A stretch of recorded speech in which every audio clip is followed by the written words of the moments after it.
So this world that we're living in and that everybody lives in, Terraceburg, is the Your mic's quiet okay. on the stream, so you need to fix it somehow. Give me a second. Since the guy's on call, that's fine, I guess.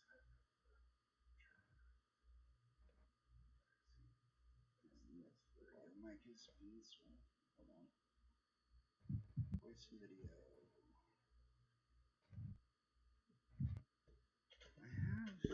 One thing after the next. Sorry, it's computer. What do you think? Anyways, 300 years since a group of people banded together and tried to actually live in this environment of just lost items. It's just an entire forest scape, and there's a Terrasque that wanders the land and that eats the random objects that just kind of fall and cascade and show up everywhere. Transport into this realm is odd. There's no magic, there's no nothing. You're walking down a road, you stumble, and you don't even see what happened, and then you look up and you're just there. There's no rhyme or reason or actual sense on why this is happening, and it's driving the elves crazy. They were able to scrounge up enough material and components in order to learn portal technology, and were able to break through to Mystara as the first connection out of their realm. And with that connection, the City Council of Terraceburg, named after the Terrasque, is trying to restock supplies and actually get basic necessities for this town that's had to rely on nothing but salvage and random crap that just appears into the world. Any spellcaster worth his salt who was disappropriated from their realm only had what was on them, the spells that they had memorized, and often the original founders of the city would end up using most of their high-level spells trying to survive the monsters that were in the woods.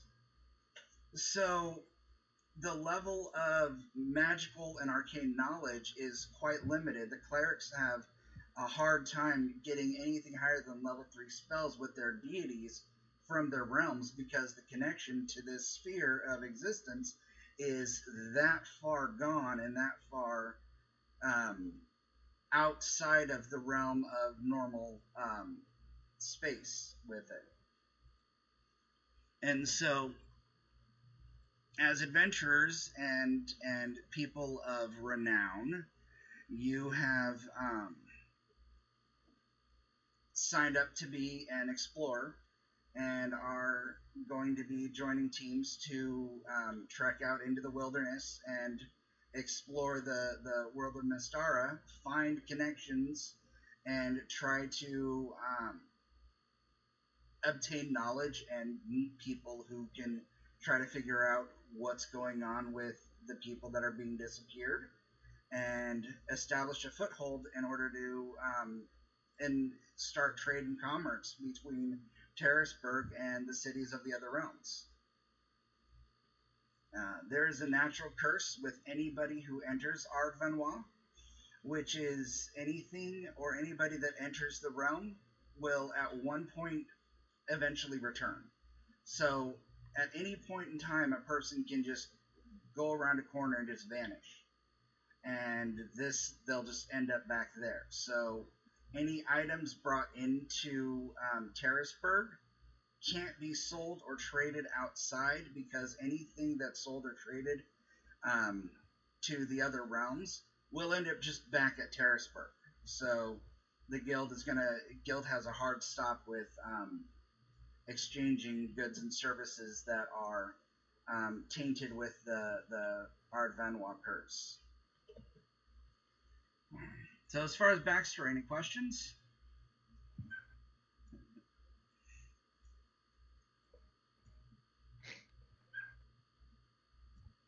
No. Yeah, I'm set. All right. So, Aaron, our lovely guild manager, has asked you into a private meeting chamber for a sort of a special mission.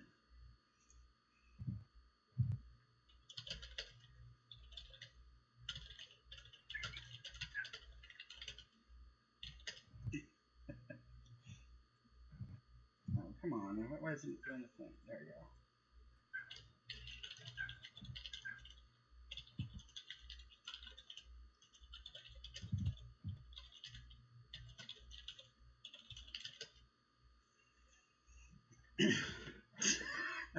Okay. Spelling is not my strong suit. Of course.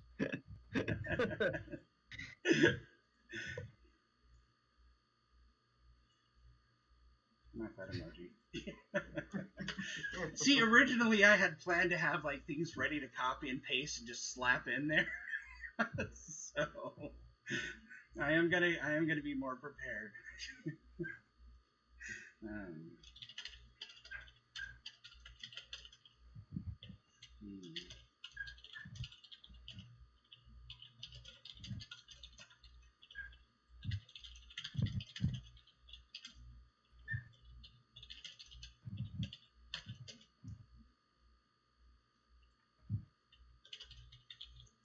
Now, did anybody specifically say they want to be from the realm of Mystara or not?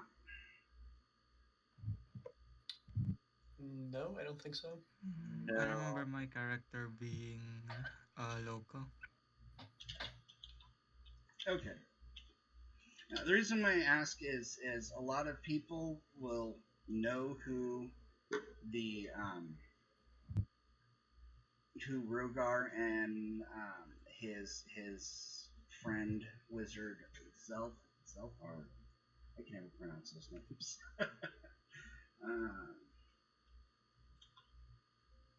Zelagar. Yeah, Rogan and Zelagar.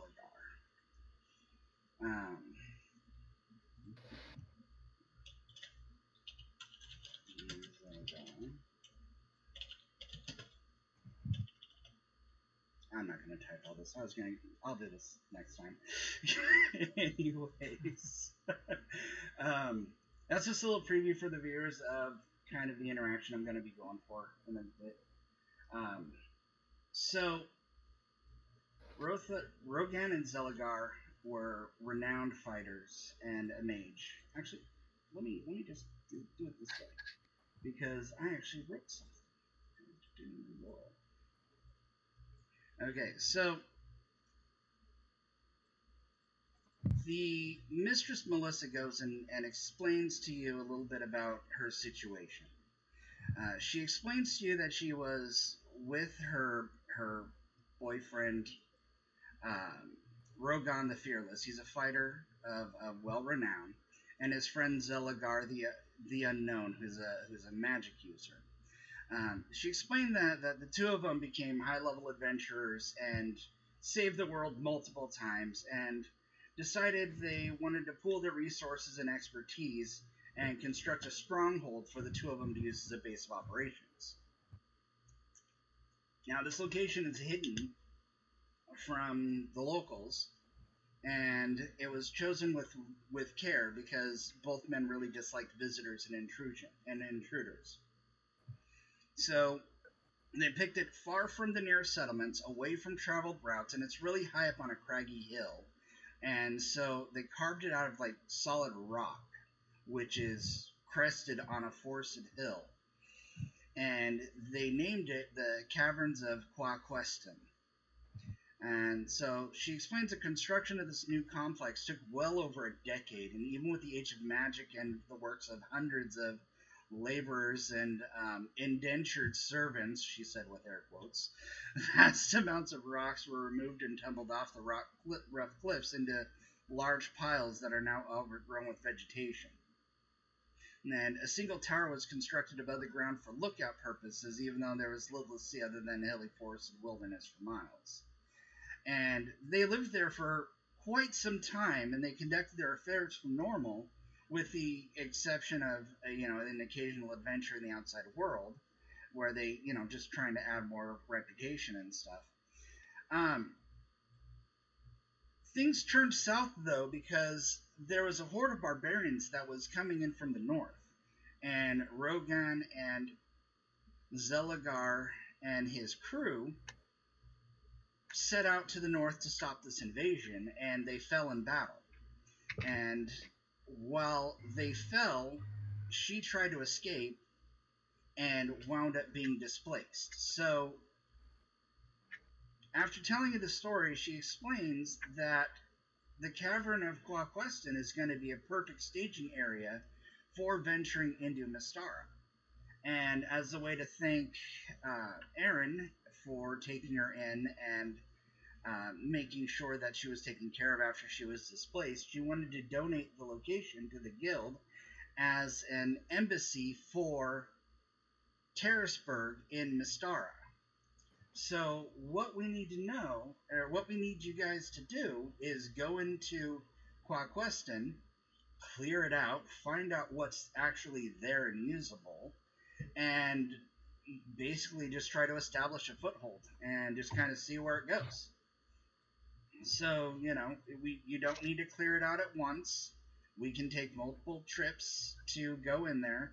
And you're also able to hire some of the other Adventure Guild members, Explorer Guild members, to act as assistants and retainers too. So there are a couple who have been asked to volunteer for this job, and they've offered their services if you wanted to talk to them and negotiate prices.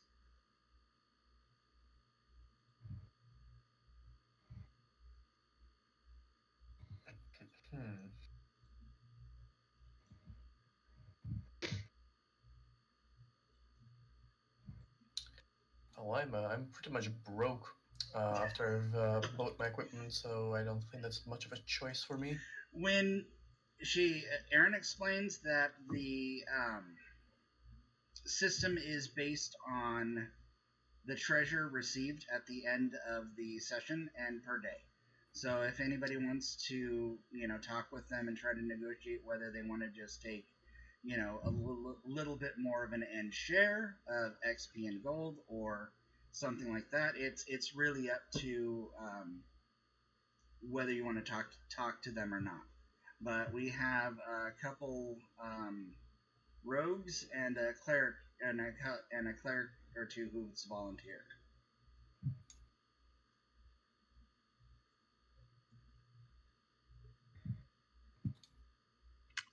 Yeah, I think I would like to try to discuss price with these folks. All right, so Aaron invites Bozimus, Lagamundo, and Hagar of the city of Far into the room as the thieves, and the cleric, the mystical one, comes in, and Farned of the Great Church comes in. Right, sorry, Balar, are you actually in the session? Because I don't see you in the room, like, as a character. Balor is, I was thinking Balor was Ixander, but Balor is Panev, so that's, so, I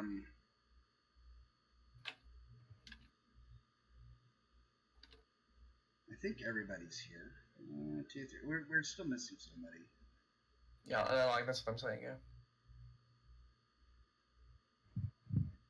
Eldon is not in.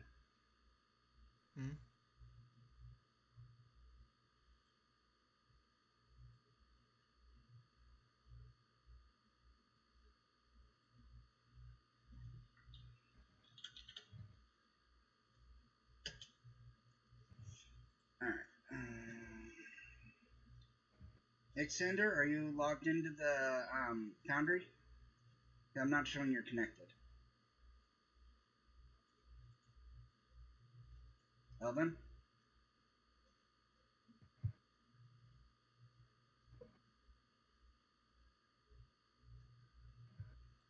Anyway, if anybody wants to talk to the The NPCs you can.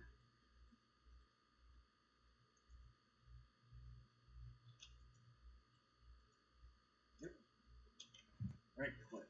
That's it. Edge. Edge.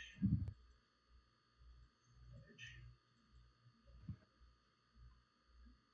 Edge. Next edge. Okay. So they're going to introduce themselves. Zonas.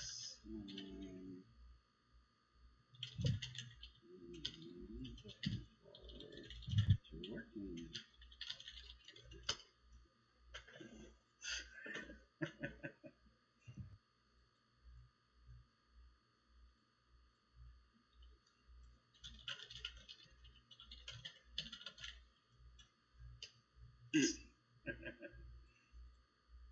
Looks so depressed.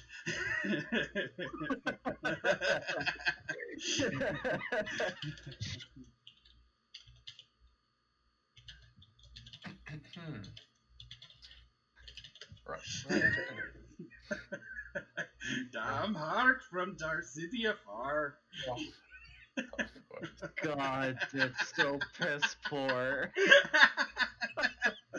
Understand, all of these NPCs that I've made are pulled directly from the module of B1 that we're going. So these are the pre-generated characters that the players you get to use if they wanted to just pick something randomly.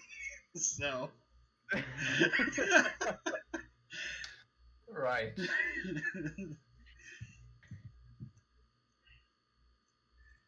So basically, you're just gonna have to kind of interview them and get a feel for which ones you want to do. Each one of them acts a little differently. You know, some of them can be helpful, some of them can be cowardly. Some of them looks like they want to die already. Okay, so let me introduce you to the clerics. Oh Jesus Christ! What is that face? Hey, I mean, you're the furry, you should know. Being a furry has nothing to do with ugly ass masks. Okay?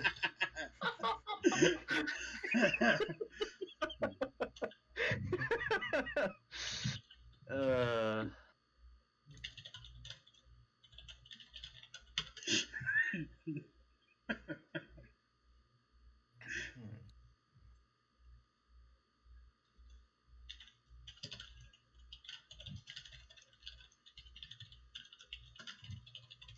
Guy doesn't even have a picture. It's just his. I have it. Yeah, I Oh, have it. yeah, fancy text though. Damn. What's with the green text? I'm slowly working on these. I can set them up per character, so each one has different. I see. Okay.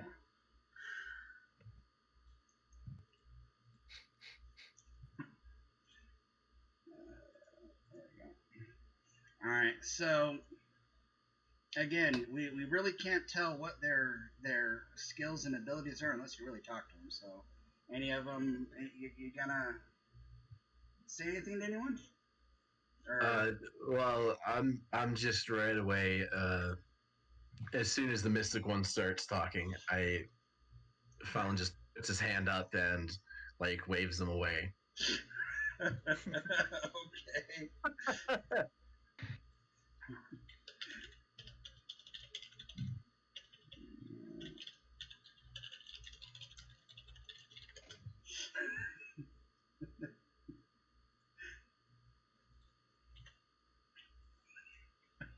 Okay. Maybe she'll eventually get a party. She is a little bit extra, though.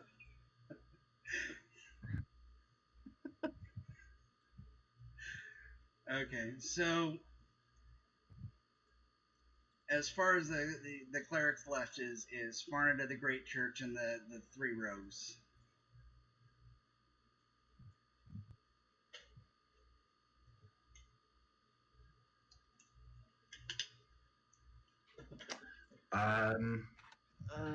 Yeah.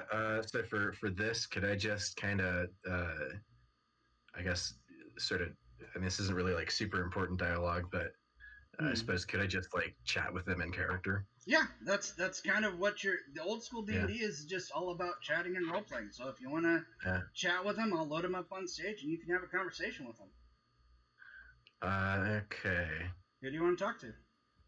I'll talk to the cleric first. All right.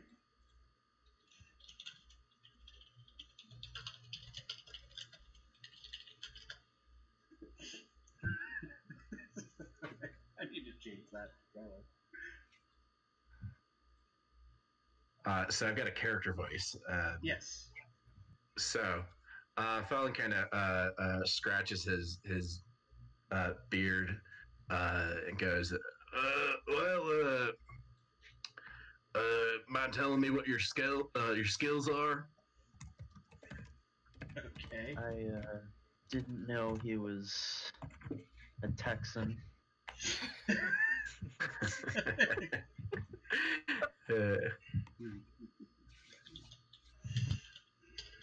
Well, I've been a member.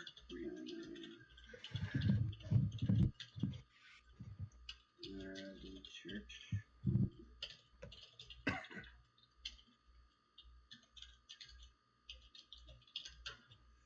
Years.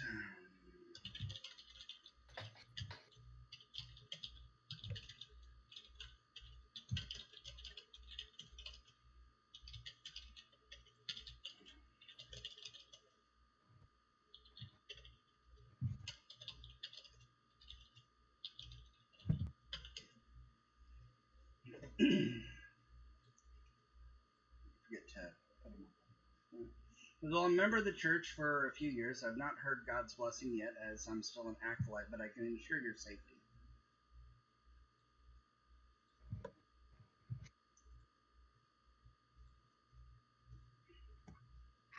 Meaning he's level 1, since clerics don't get spells till level 2. Yeah.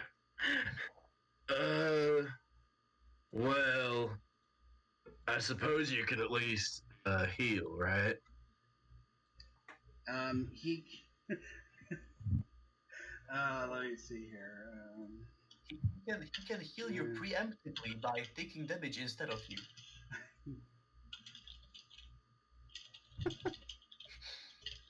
You have a stockpile of potions?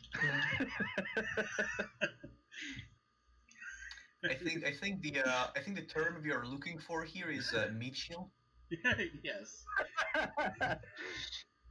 Hell. Can you take arrows? As far as I'm concerned, you're hired. Has a pretty good share of the loot sound to you. Okay. He's well,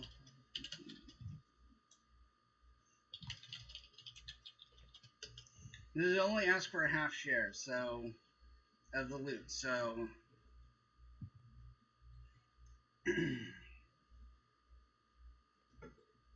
that way, if you were to pick up a rogue, then between the cleric and the rogue, only a one share of the loot will go between the two of them. Since they're just going to be backup and not really actually doing any of the problem solving and negotiating. They're just going to kind of stick around and help the best they can. Half share. Hell yeah. Okay. You are so hired, my friend. Okay. What are you scruffier looking fellas over you rogues? Who are you? He just points at one of them in particular.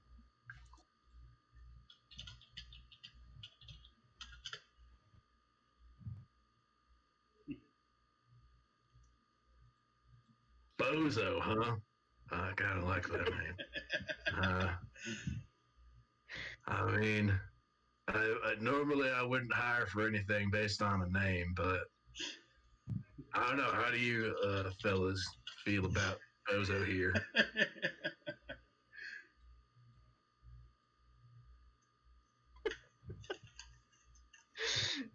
Jesus Christ.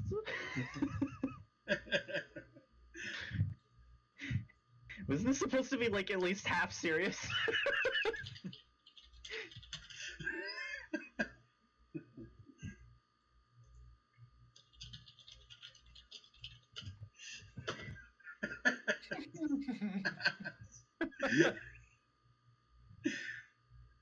Well, he ain't chopped yet.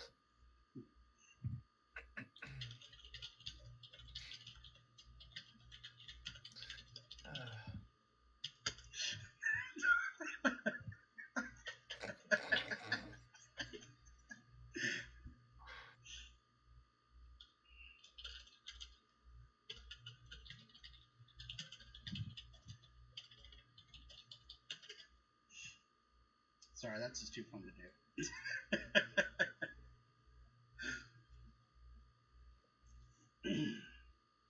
Well,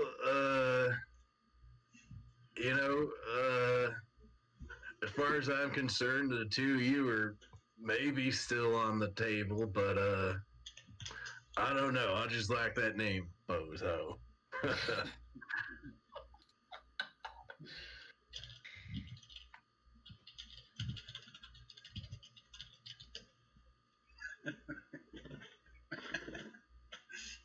Wow, that's great. I think that it's great that your family's passed on this incredible name, Bozo.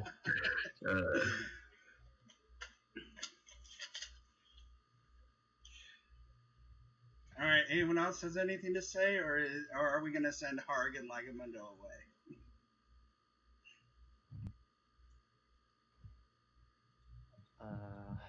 I can't think of anything. I'm not a great talker. Fuck. Not a problem. I think we won't exactly miss him. So Okay.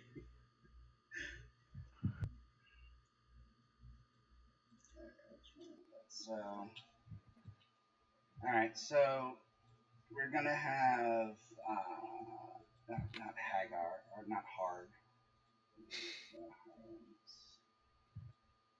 Hagar, about to say, what is this, Rage? Dan Hagar over here? You're right. Hirelings.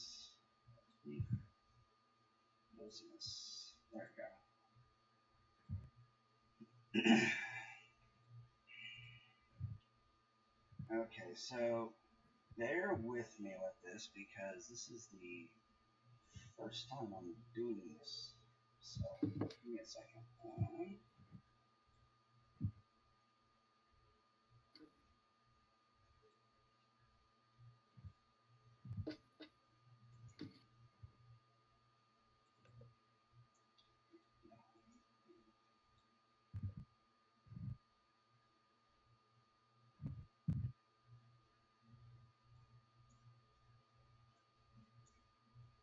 Okay, just set to my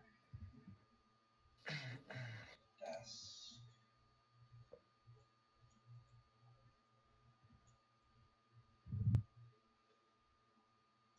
All right. So with everything settled, you go make your way to the portal. I'm going to do a portal animation later, next time we do these. And then we're going to go to the front of Questing.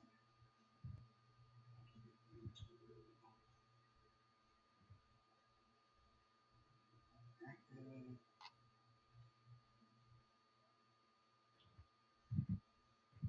And oh god.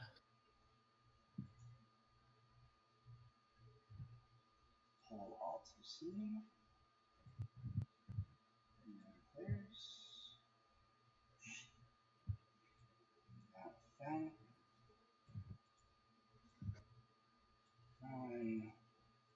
Go through output.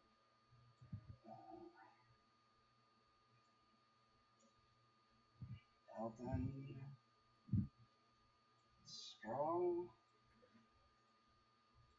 And we've got Poisonous. And we've got Farmid. Alright, so with old school D&D, we're going to make this really simple. We're going to have a marching order. We're going to have a shot caller. And Monsters and players each have their own turns. Initiative is group roll, and basically it's your guys' turn and then my turn. And so let's just kind of go from there. Okay. And I imagine that the shot caller will also probably serve as kind of a party face as well. Right. Okay. So, and I mean, players can interact and jump in whenever they want and stuff, but overall, when it comes to combat or exploring a room, we're doing a turn-based thing. As you can see, there's a clock up top here. I do plan on keeping track of a lot of stuff. So, eventually, I'm going to try to go through and get the turns and everything a lot better. So that way I can. Eventually, I plan on making this one of those games where, as a day passes, we can in-time game passes. So, as you're playing the campaign more, you can do a lot of stuff in between the campaigns. So, like if you want to research spells, if you want to try to craft items, and they take weeks and stuff like that, then you can actually schedule certain tasks like that. So, on your character sheets, the movements is showing as 120. That's 12 spaces, and encounter movement rate is only 4 spaces. So, so that's kind of where we are now. All right. So, who wants to go first? Where do you guys want to move? What are you doing?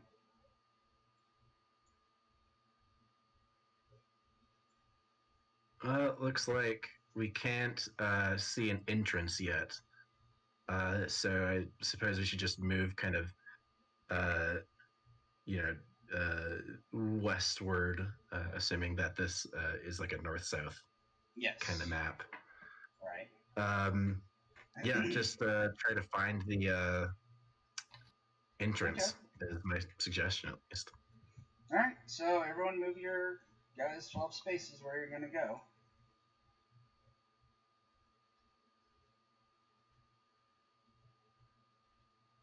I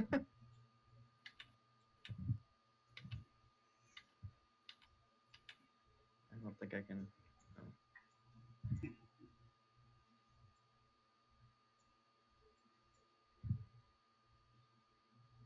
Right. Whoa. And he's ripped again.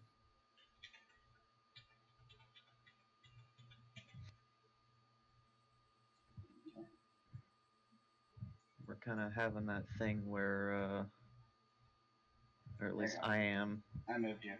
where I can't see everything that my piece can. I have this big fucking fog spot right above me. That's the wall of the and that's not what I that's mean. Oh, okay. I mean, I am here. Yeah. And right above me, I should see a character there. There's nothing. Yeah, Can't it's the see blind there. spot. If you rotate your character, that blind spot moves. Yeah. Exactly. If you hold Shift or Control and scroll your mouse wheel, then you can see and rotate the way your character moves. Okay, so sorry to just to just shut down a phone or something, but like, do we really want to do this right now? It's been pretty fucking hectic. We haven't gotten very far. 2 people are already gone. I mean, this is nice setup, but like, don't we want to do like an actual proper session? That's kind of where we're about to get into the dungeon and start doing it. I mean, that's kind of what I'm doing right now. So, I mean, we have I think he's saying if we should wait for other people to come in before we go any further. If the way this is, that's why we have the retainers, is you can boost up your ranks with them. And basically, the idea is you can enter and leave as many times as you want. Go in, clear out a few rooms. If you're needing to recuperate, leave, teleport back. and then you can come back later. So the goal isn't to clear out the dungeon in one run. It's to start finding out and exploring and stuff. And so some things might be too strong for people to take on head on, but there's ways to get around all the obstacles that are inside. Okay. Right. So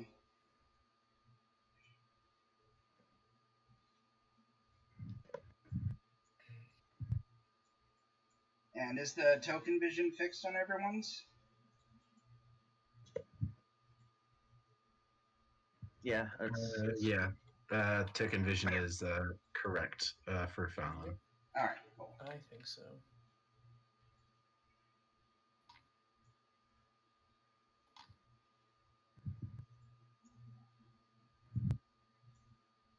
So did you guys want to move the next turn, or?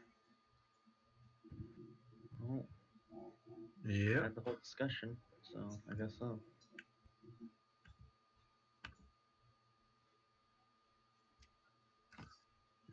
Okay. So 12 space is on. I do not yet see. Okay, I do see an entrance a little ways up. Yep. All right. The So woods are I suppose, the woods around this is completely overgrown. Yep. okay. So why is it? Hell. Sorry, for some reason I had this weird selection thing. So are you kidding me? Come on. Oh, yeah. Arg. There we go.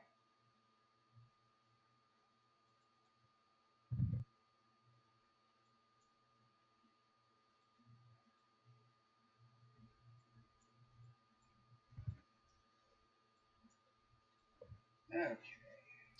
But yeah, Eldon has departed. Oh, okay. Well, you just witnessed the first results of the Curse of Estvertor. You turn around and Eldon is just missing. He was there, and now he's not, and you can't find hide nor hair of him. So you just assume that he was just summoned back. Sweet.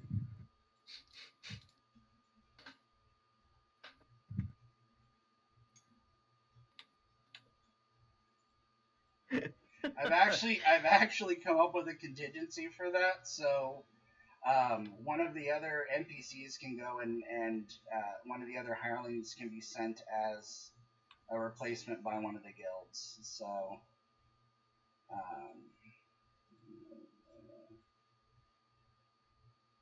what was he again? Oh, he was the halfling. So would you guys want a replacement fighter or a replacement thief? Well, I'd say fighter. Yeah. A frontliner would be nice. Okay. I'll give you Prago of the Mountain.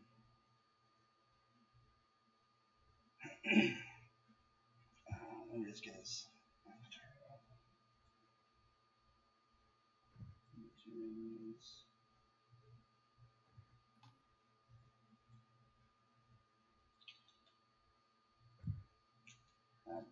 That's a Pragor right there.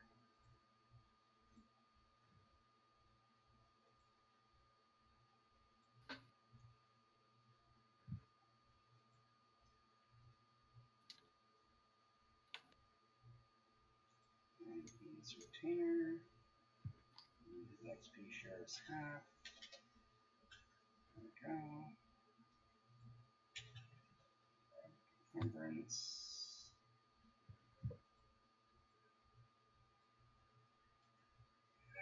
Alright, here's Kragor. Oh, what a sexy beast. Yes. Alright, so while you guys waited and looked around for your missing companion, Kragor comes up and informs you that your halfling was yanked back randomly, and he's not feeling good, so he was sent to replace him. He's got 5 hit points for a warrior kid. Let me get him some gear real quick. He'll be ready to go. If you guys want to start moving forward, go ahead and I'll get him equipped. He's going to have a two-hander.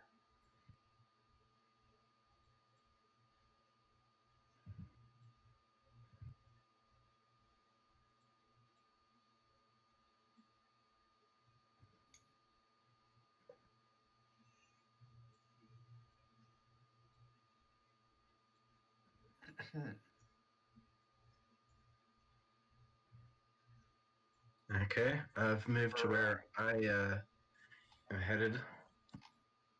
Okay. Oh, there is a door, for once. So really, what? Okay, what the hell just happened? Oh, door closed apparently. Oh no. Yeah, Oh, I left all the see. I left all the doors open when I was updating this. So give me a second. Okay.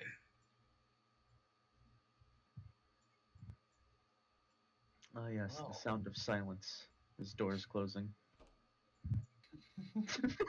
Actually, I had something ready for this too. Where'd it go? Here it is. Oh god.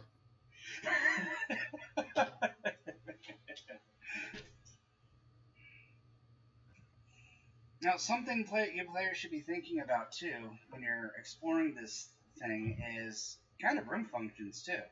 I mean, if you have any ideas on renovations and what to use certain rooms for, the guild would be more than happy to look into that for you. Hmm.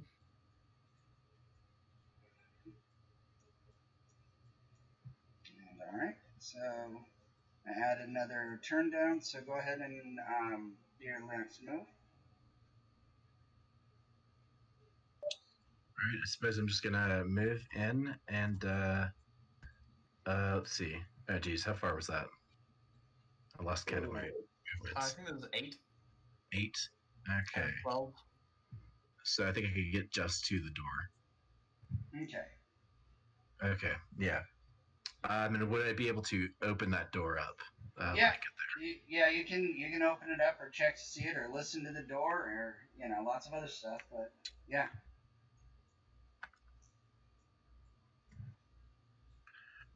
there? Okay. So I suppose I will check to for the door. Just try to listen. So the I think the book says you roll. Yeah. Like the D&D basic rules. So that you roll. Yep. So yeah. Now, give me a second here. You don't hear anything on the other side of the door. Okay. I'm gonna try to motion one of the thieves to come over on the next turn so that they can check. Okay. Is anybody going to For- be lighting torches? I am, I guess. Okay. Might as well. Okay then. Where is you?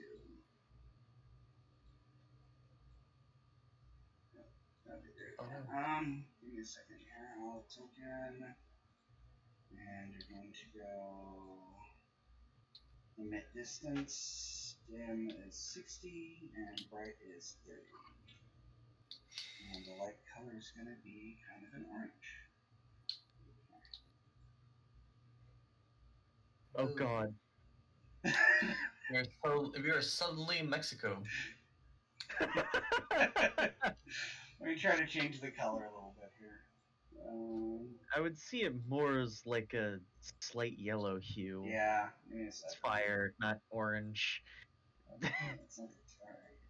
There it is. There we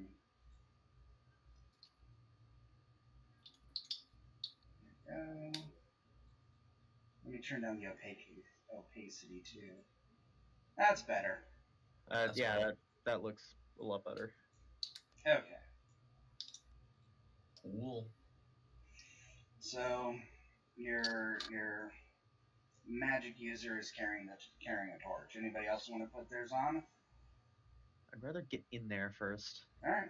So one of the rogues comes Yeah, up. and Fallon's got introvision, so Yeah. he's fine without a torch. Okay. So he goes and listens to the door, and he says he doesn't hear anything.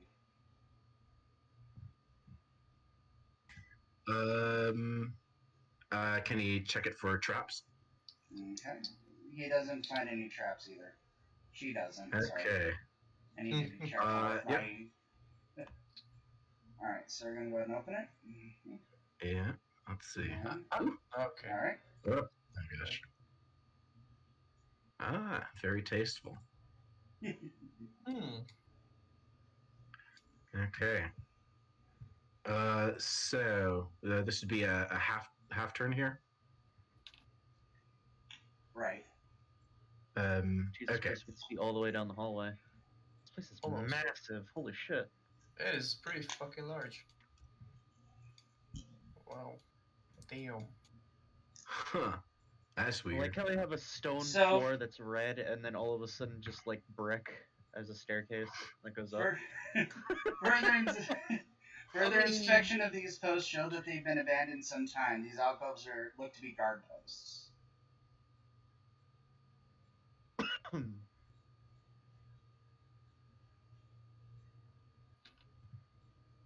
Okay. That is as far as I can get on this turn.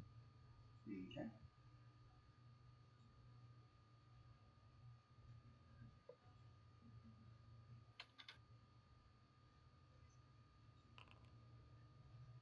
Oh god. What? I don't like the random 3. I was Riddle checking. from rendering monster upper level table. I wonder what that roll was for.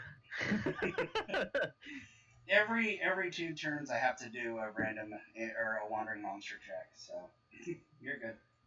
God, what on earth happened? This okay. This looks very, very scuffed. If you go to the rolls tab.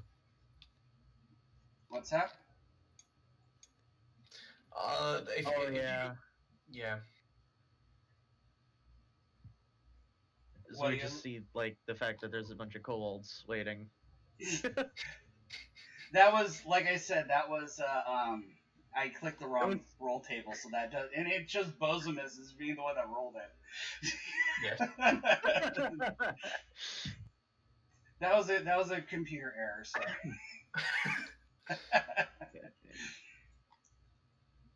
All right. So where is okay? So the same sort of guard outposts or guard alcoves are next to you.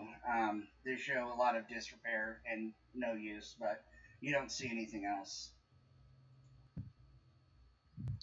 Okay. Fair enough. Since we are getting close to kind of something up there, what I'm gonna do is I am going to turn back to that fighter. Mm-hmm. I'm gonna look at him. I'm gonna say to him, "Hey, you're because you replaced one of us. You're working for like a full share, right?" Yes, I guess. I was going to just offer a half share since I was going to just support whatever you guys were doing. Okay. So I know I'm an elf. I think someone else is an elf. Yeah. Yeah. Okay, you're an elf, right? And then Valiant. What are you? Who are you playing? What's your, I'm your a human. class? A magic user, more specifically. Okay. I'm gonna look at this fighter guy. I'm gonna say, hey, I think probably for a full share, you can be first in the marching order. He says, "Okay, I can handle that." He has a massive two-handed sword too, so he just laughs, ha ha ha, and just tosses it over his shoulder. Fair enough. Yeah, I am Typical giving fighter you that share, and I'm just gonna let you get in front there. All right. Which way do you want me to go? This way? You go, cannon fuck. Let's go on in. Let's go. All right. So he doesn't really want to go too far ahead. So if you want to follow up with him. So how Okay. far? Just go ahead and also real quick, if you hold down your mouse button, you can do an indicator like that. So if you want to tell him where to go and Yeah. count out his steps.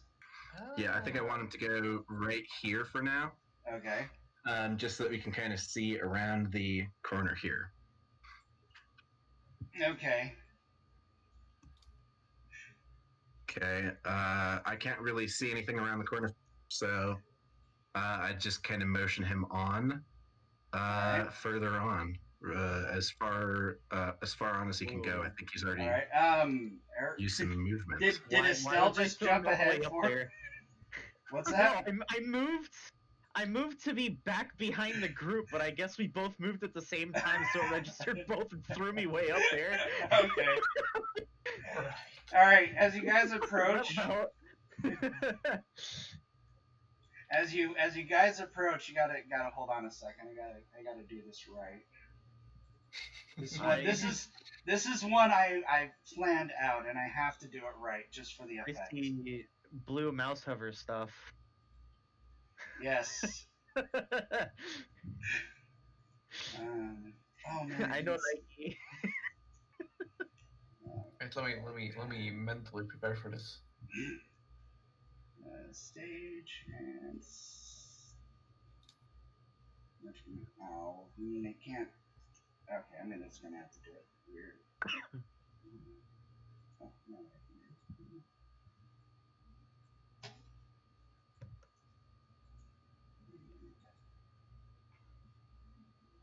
Stage.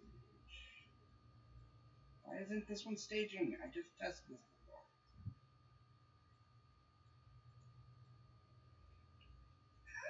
before. Okay. All of a sudden, dude.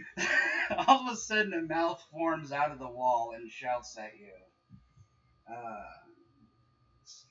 Here. Now where did it go? Turn back.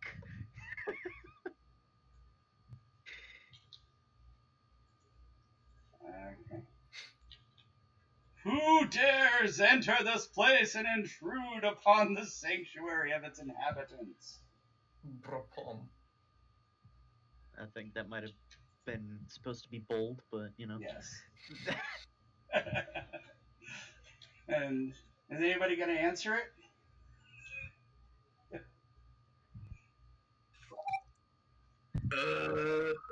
How you doing? Only a group of foolhardy explorers doomed to certain death. Well, I think actually we might have been sent out here by the girlfriend of the guy who made this whole Woe place. to any who pass this place! Wrath of Zelagar and Rogan will be upon them. You notice it's just a kind of a pre-recorded message. Right. I hate these dungeons. Oh man. These modern dungeons with these modern. Krago takes a step forward, and then he takes a step back, and the mouth comes back up. Who dares enter the place and intrude upon the sanctuary of its inhabitants? He takes a step off and just kind of shrugs. Yeah, jeez. You think we can hammer this mouth shut with these spikes? Anytime he takes his foot off the section of floor, the mouth just disappears into the wall.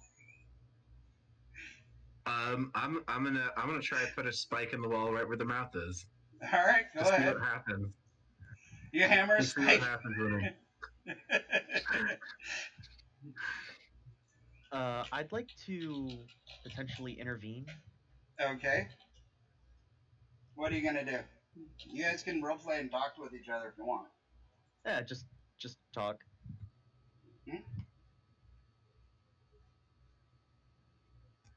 So you're intervening with the spike going into the wall. If I can type.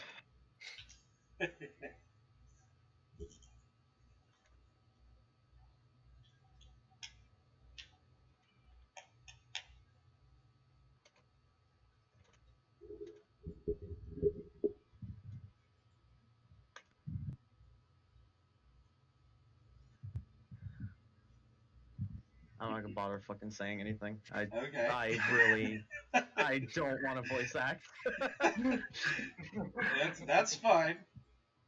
I mean, here, I just don't want it to go off every time that we pass by,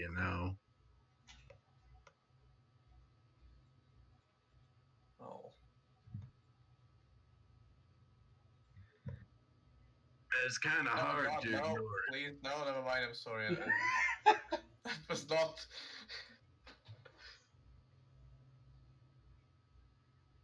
It's so loud, and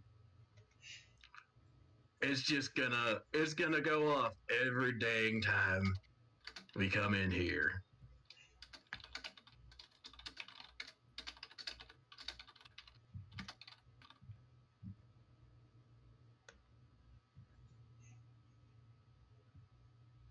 God, why do you still have? No, stop.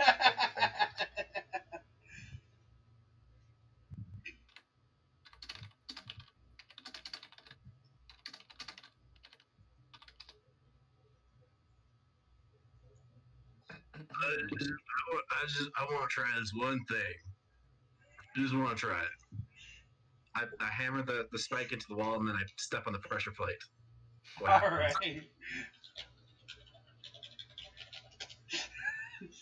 Oh, sorry. I didn't select the right thing.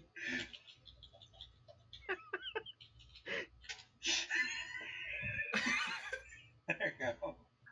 The spike formed right where the mouth was, so it's not able to form right. But still, it was going through its thing. I mean, that's a little bit better, you gotta admit.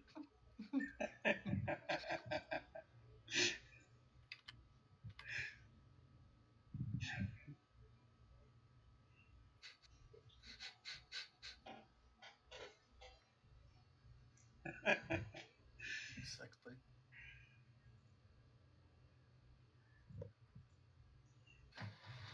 All right, that turns over. If you want to go and move up to your next spaces. Okay, so I suppose first of all, I'm gonna head. Whoop. I need to click on my character first, I think. I'm gonna head up here. And I'm gonna look around and see. Holy crap! Oh God. This looks I don't very like nice.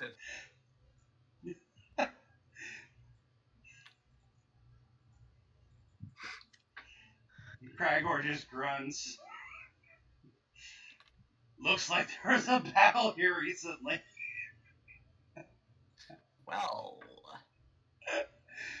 I hate these dungeons. Sometimes I just. Oh boy. Okay. I suppose the first thing to do is try to see what happened with this battle. I'm gonna head down the right path. Okay. And I'm gonna kind of come up to these bodies.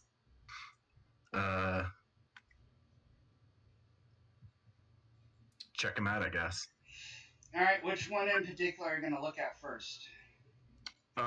So I suppose I'm gonna check out. If I could make the thing pop up. Apparently, I cannot. Okay. The one that was right over here. Oh. That one Okay. first. So you notice a dwarf fighter is laying down in the corridor just east of the intersection. In his right hand, he still clutches his warhammer. It appears he has crawled wounded to this point, since a trail of dried blood leads back to the battle location. A sack turned inside out lies alongside his body, now empty. His armor has been stripped off the body, although the fighter's helmet is still on his head. The headgear, however, has a noticeable dent in it, which makes it unusable and worthless.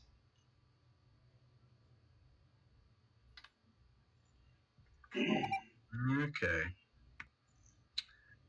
Anyone else gonna move or do anything? Yeah. Because I think it should take about, one turn to check about 2 bodies for Fulton, and if somebody else wants to work on the others, because he's sitting there rummaging through stuff, so it's going to take a while to do. Right, I'll check the priest-ish corpse. This one, left side. All right. Oh, So- there's a whole other. Oh, okay, there. So this is you notice a human magic user has been impaled against the wall. The killing sword still thrust on his body is lodged into the wall itself. The body is, if you go through the body, it's bereft of any items great use of any great value with it. But you do notice there is a purse in the pocket that contains 2 gold pieces and a pouch full of garlic buds. So you can add those to your to the treasure section. Very nice. Okay.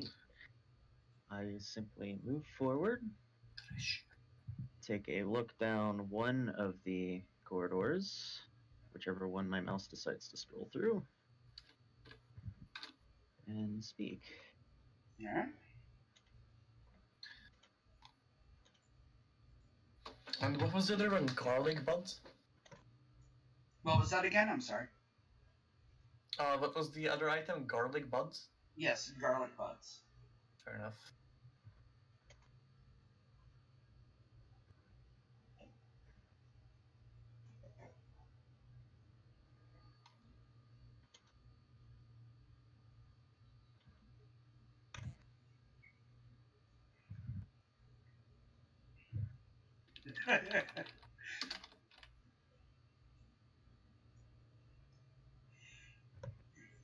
On further inspection, Istal, it looks to be like the wizard and the dwarf were fighting the other guy and the 2 barbarians on the other side. So it looks like 2 parties of adventurers just kind of met that were exploring things and decided they wanted each other share the loot, probably.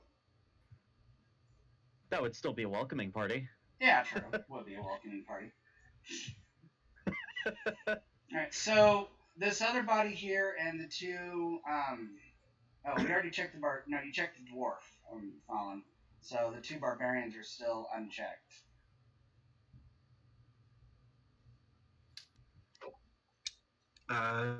So the ones that are closer to my character on screen right now are the ones that I haven't checked.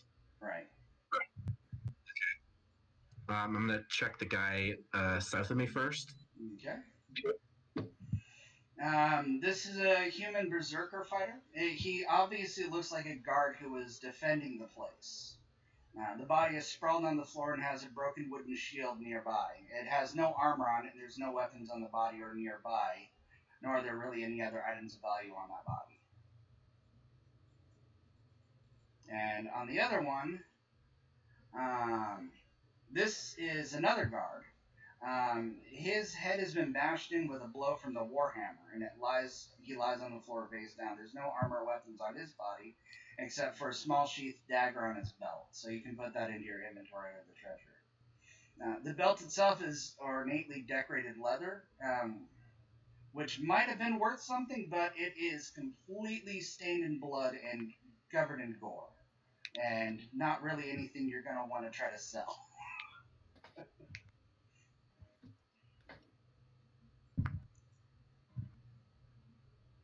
Okay, so right quick, Estelle, are you going to check anything?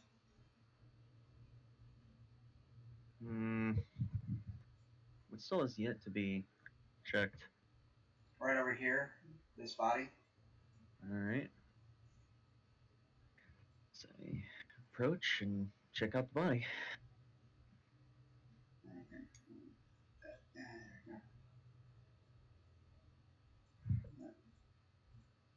Open up my screen, dang it. Hold on, there we go. This is a human fighter is slumped against the wall. He's got a broken sword, and it's sheared off about 8 inches from the pommel. It tells the story of his demise. The body has been stripped of armor, and there's no items on its remain other than a belt pouch that contains 5 gold pieces. So you can add that to the treasure section of the inventory. I do that through my character, or... Yep. Okay. And so what was the? My entire inventory was reset. Because I'm using the token instead of the actual character. Oh, which character is yours again?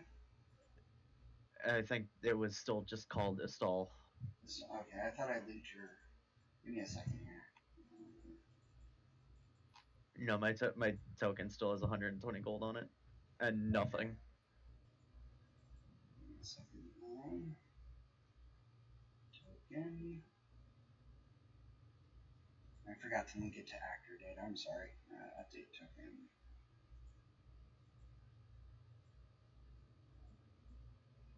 Actually, let me just give me a second. I think I might be able to recover it.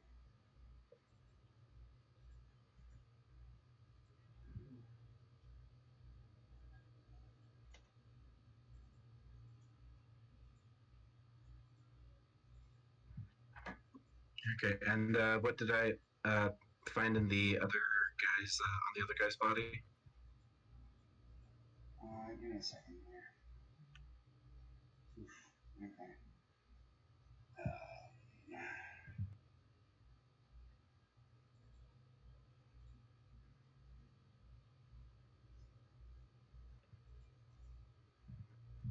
Let's see. Stall said leather armor and a shield. Leather armor and shield. And then we had the equipment of a backpack. You said you wanted iron rations. No, I said I wanted standard rations. Oh, 5 standard sorry. rations. Okay. There was some rope. Alright. A stack of torches. A Okay. water skin. I had a short bow with 40 arrows instead of 20. Alright. And let me find equipment. Here we go. Short bow, 40 arrows. Had leather armor, had a backpack. 5 standard rations, rope, a tinder box, a stack of torches, a water skin, and that was a Tinder box. Alright, how does that look? I think I still had like 21 gold, and that was it for the treasure. So let me drop that. 21, and you said there was what on him? There was 5 gold pieces. 5, so that goes to 26. Mm-hmm. Actually, Alright. what I would like people to do, just for best practices and keeping me from going crazy, figuring things out, any treasure and loot that we're going to get, I want to put under the treasure tab itself, under inventory. So Yeah, okay, Right, that's what the treasure always naturally is. The gold is always under the treasure. Okay, I need So to I delete did your it there. and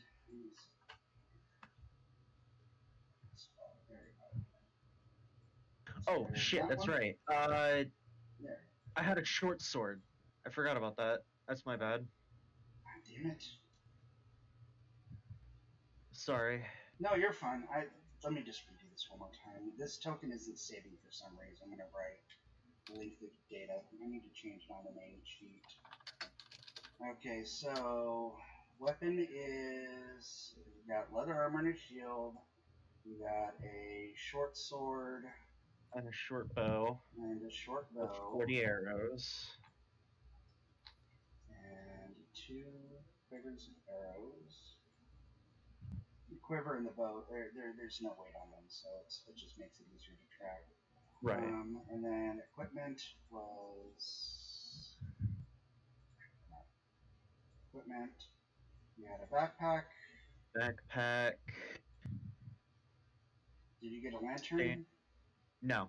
Standard rations, 5 standard rations, rope, a tinderbox, a stack of torches, and a water skin.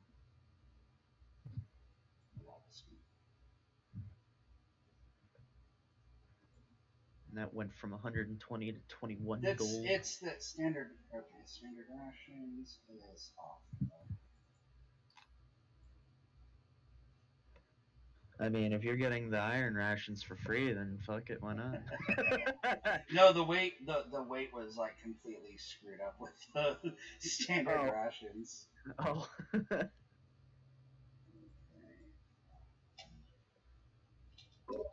So I had an issue. I can't seem to sort items under treasure.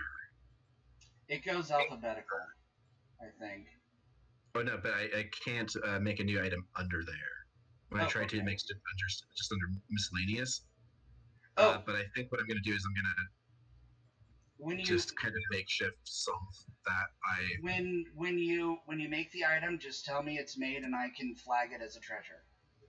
Okay, so it's a matter of flagging then. Yep. Okay.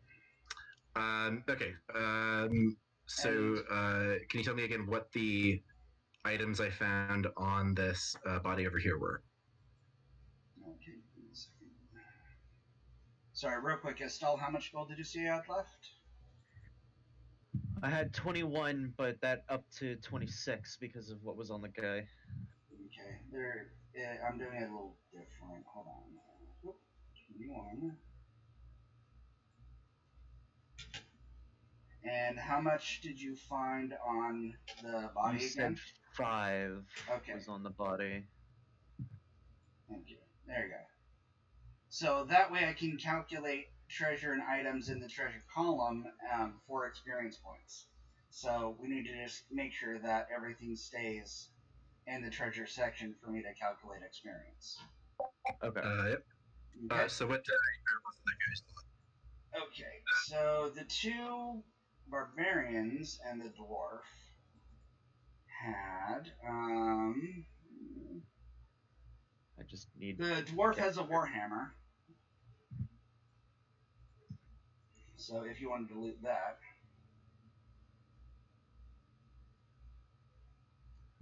And he has a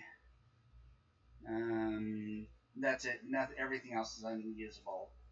And on the first barbarian, there's a dagger on his belt.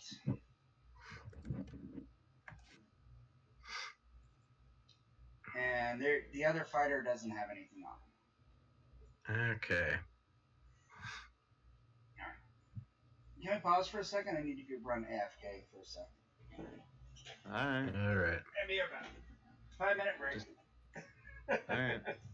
Just gotta remind him to actually place my character back on the board.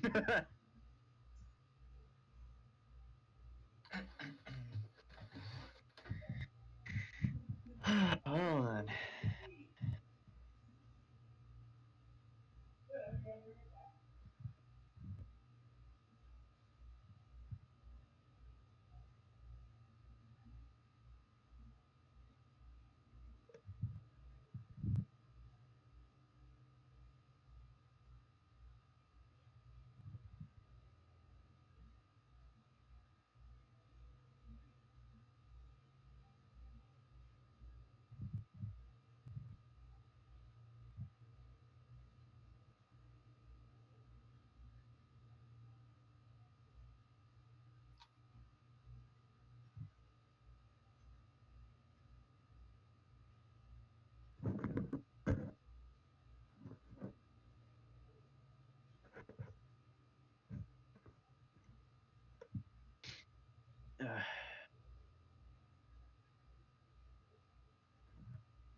Sorry about that.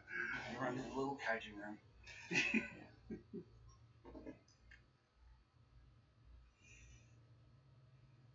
Hello, sorry about that. I had to run to the little kaiju room. Did we lose someone? Yeah, my character isn't on the board anymore. Yeah, you redid everything, including the sheet, but you know, There you didn't put the go. character back.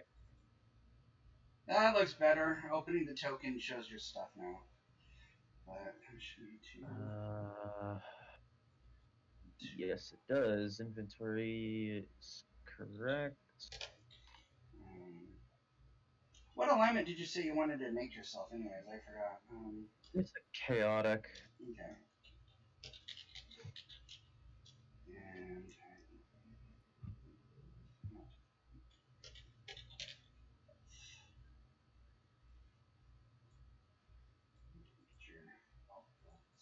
And spells, abilities, detection, vision, and immunity.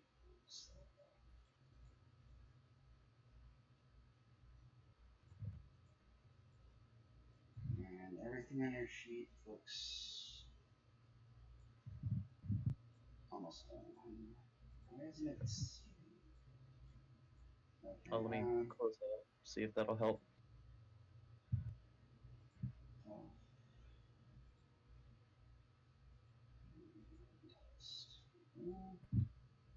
That's 12, 13, 15,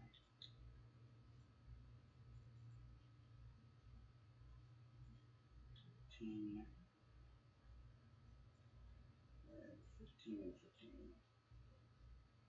Not 15 and 15. There we go. Alright. This is all your characters get.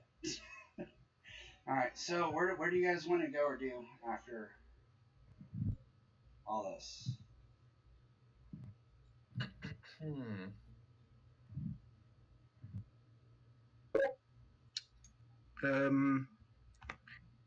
I think I would like to try to explore further down here. Just make sure that there are no openings here that would take us to a different part of the dungeon on either of these little in either of these hallways. Oops. Just to let you know, if you didn't notice, there are two doors right here. Yeah. But I want to at least I would like to take a look at these hallways, right? Just in detail. Where it was. Before we move on here. Okay, makes sense. Okay.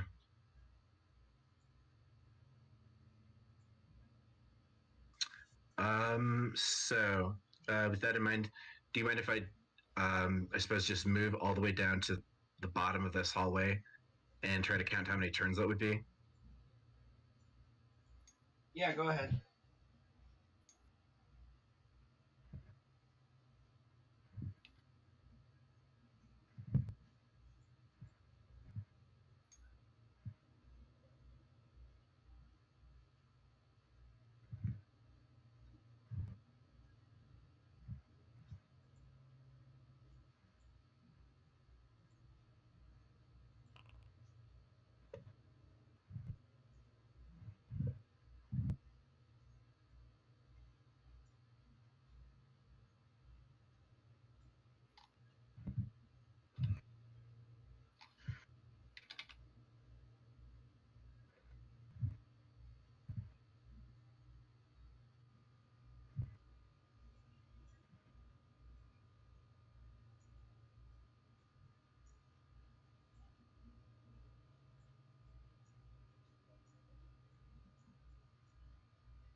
Well, at any rate, I'm gonna move down here. Okay.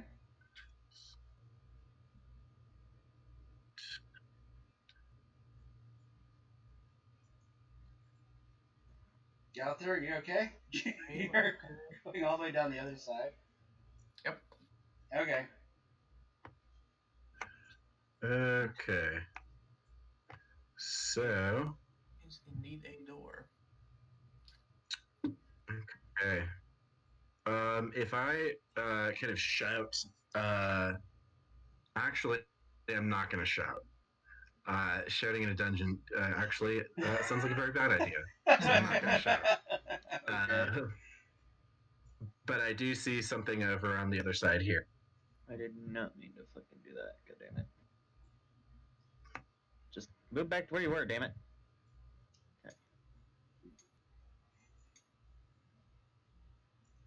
Okay, so this is the end of that turn. So are you guys gonna go back and regroup, or what's going on? I think I'm gonna go back in the in the middle, yeah, where we came from, just to see. Yeah, that makes sense. Stuff too.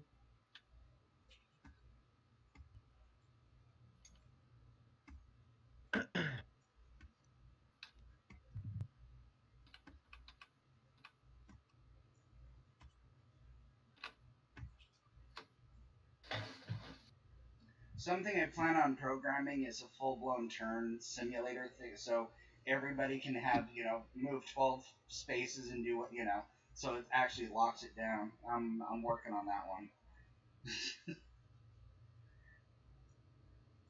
All right, so Fallon's over there, Gother and you're over there, the stall there. So what are you guys doing next? Well, I'll explain that I found a door at the end of this hallway that I went down. Okay. I didn't check the door, but it was there. Yeah, and Fallon's going to I explain. told you to go with him. Fallon's going to explain that he saw a halfway down. There's not maybe not halfway down, but partway down. There's like a long hallway on the other side, which seems to have a good number of doors from like leading to other rooms in the dungeon there.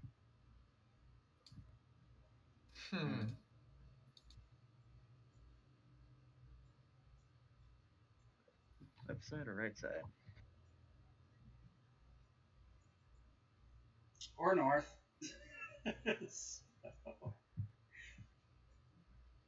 You say that we're just gonna find a bunch of nothing. Honestly, I wouldn't be surprised.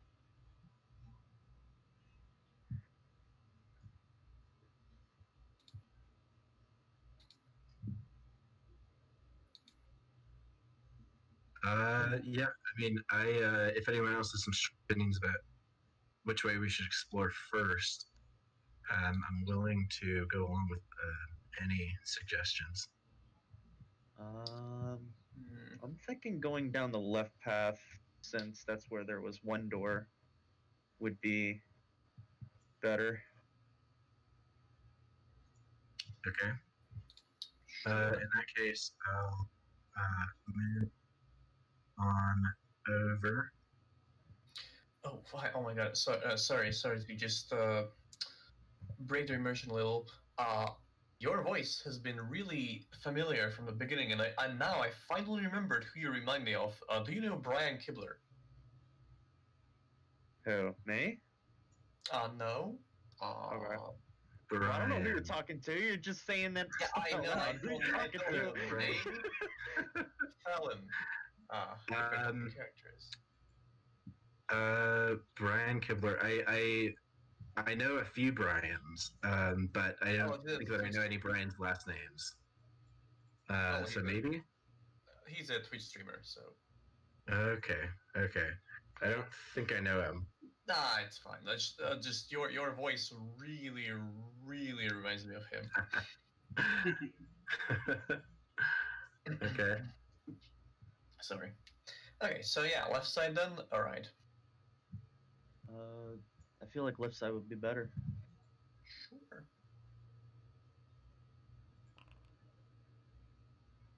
All right, so go ahead and start moving down to the left side.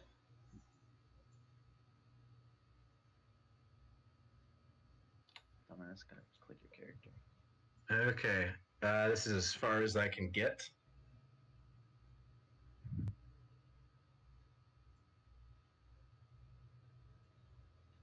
Well, granted, we are counting turns. If you want to wait a turn and let Fallon catch up, you can. Might as well. I mean, he was supposed to be up front, so. All right. Just Supposed to be just up front, was taking just to charge. let you know, it's been 2 hours in game time. Or it's been Well, and again, we've been we- standing around this entire time, so.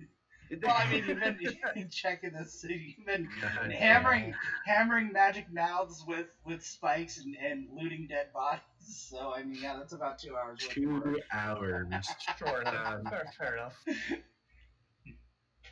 Yeah. Well, it is a mile. so- It is a mile from where you appeared, or like a half mile from where you appeared to the door entrance. Really, I mean, if it's 5 squares of 5, each square is 5 feet. I need to calculate how many feet that is. I don't know.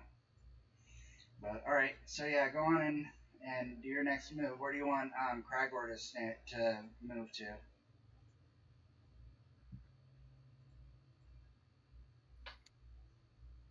Far forward as you can, right?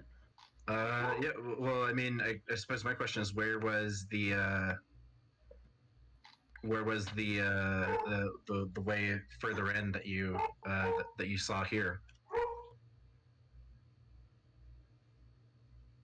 Well, who's the one who saw it? Oh, yes, sorry. Right. I did see the door at the end.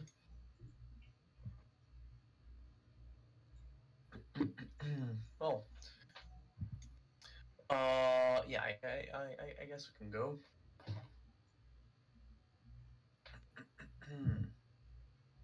All right, Fallon. So where's your next move going?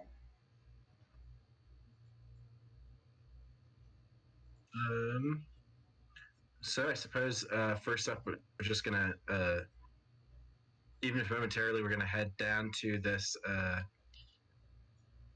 alcove here. Just make sure that there's nothing in here. Which Okay. seems like, I've been down this this hallway. There is just a door at the very end. yeah. So that was, I think, 5 spaces Okay. there. And you said you're gonna take a gander at the alcove over here. Yeah, I think. I kind of feel like maybe be able to just see that there's nothing there, just by kind Okay. of taking a look, just like a very momentary pause. But Alright. if there's anything that seems like it warrant kind of stepping into the alcove, then I'll go ahead and stop there. All right, give me a second here.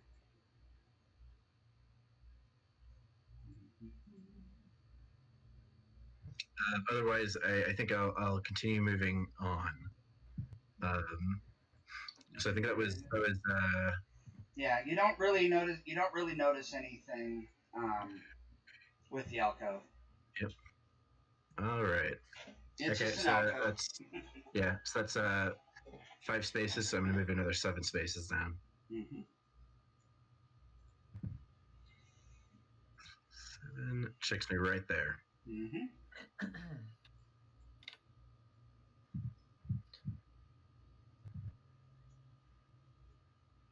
I think I'm gonna follow the lead.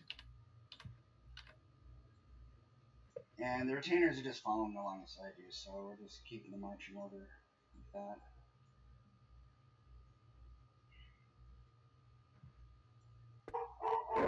Okay. For this spot up here, I think what I'm going to do is I'm going to switch the placement between Krago and myself. Okay. So I'm going to move over here.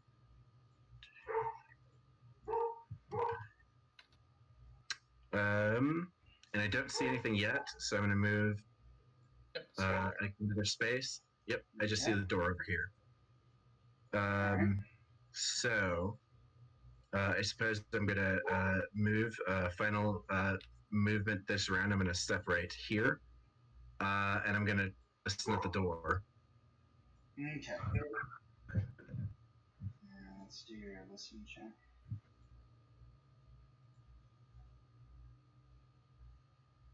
You don't hear anything. Okay. I'm gonna have a thief step through and check for traps. All right. So Elizabeth pops up and is going to go ahead and do her checks. So she.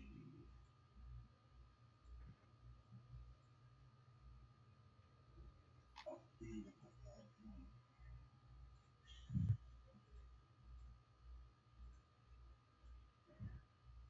Abilities.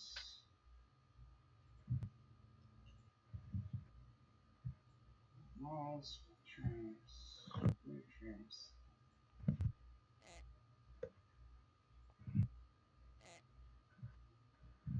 Alright, she says she doesn't see any traps. And says she's pretty confident that it's safe. All right. Beautiful. Then I suppose I'm gonna have Kraga move up to the eastern position there. Have Bozo move back, and I'm gonna move in and open up this door. Alright? Oh my gosh. Okay. I think I get also the open. I'm sorry, you're cutting out. What was that again? Actually clicking on it.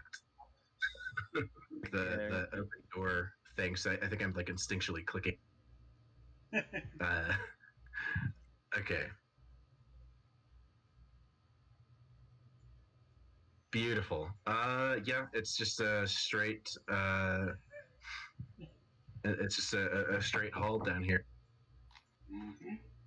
There's nothing down there? So I suppose we just move down that. Okay. Yep. Scroll it.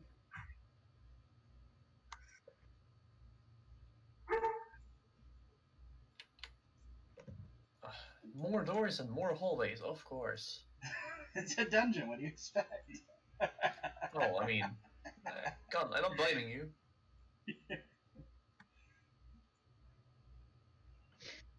Okay. So do we want to check these? It looks like a double door up here. Or do we want to head down? There's like a turn further up there.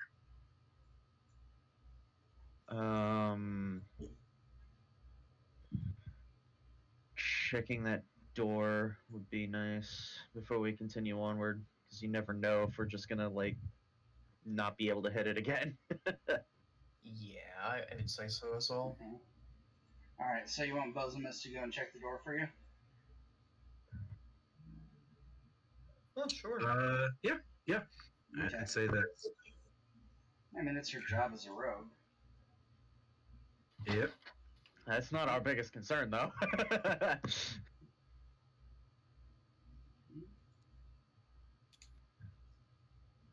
She doesn't hear anything. She says it's clear. And as she checks for traps, and she doesn't find any.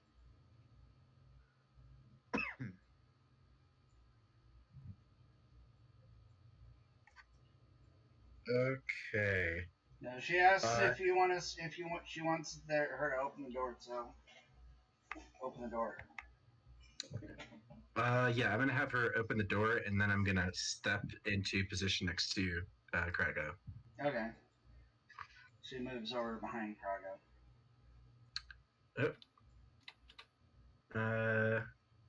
Oh, here we go. More Beautiful. exploring to do. Okay. So. Whoa, what the hell happened down there? Ooh. Oh, whoa. Yeah. That's almost like, oh, what the hell happened down there? That's gonna be something to explore. Well, we could always head back here, well, never. Then again, you never know. It might not be able to. Or you can just play through the first part of The Last of Us. Looks of this. Yeah. These look like Those are mushrooms, right? Yes. In there. Okay. You see at the very end of the hallway a massive overgrown garden that is just filled with giant spores and funguses and massive mushrooms. Okay. it's fungi. Okay. Yes. Hey, I'm a fun guy. Oh boy. Okay. Dad jokes abound. Yes. Yeah, I'm gonna. Do we want to check out this area right now? I'm down if you guys are. We can 'Cause try. It does look like it opens up. Yeah. Over on the right side, it does look like it opens up to a Yeah. bigger room potentially.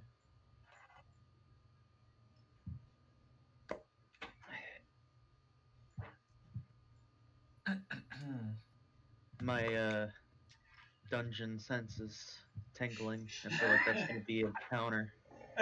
And I say that jokingly, but at the same time, I've played so many dungeon delving games that it's like I don't trust that. It's it like very clearly looks like it opens up to a bigger room, so it's like it's probably an encounter. That's probably a fight. Fair. Then again, I feel like in old school D&D, you can't trust anything in a dungeon. That's true, but that's my senses tingling.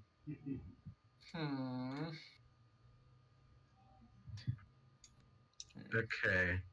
So. And again, this is going off of player knowledge and not, character knowledge. right.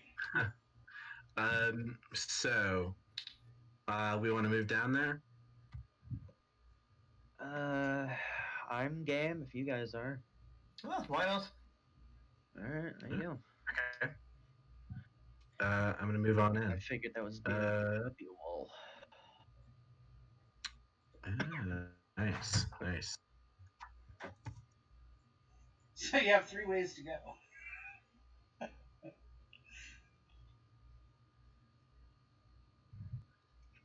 Yeah, I see just 2 kind of hallways seem to be leading kind of around whatever's up ahead. I'm gonna keep going forward though. Okay. 3, 5, 6, 7, 8, 9, 10, 11, and 12. That's as far as I can get here. All right. Right. Let's get the party back up together with you guys, unless everyone's gonna split the party. I'm coming. Don't worry. Give me 1 second here. I'm tempted to head down the right path just to see what's down there, but I also don't trust that forward location, so I very much think it's going to be an encounter or something not so fun.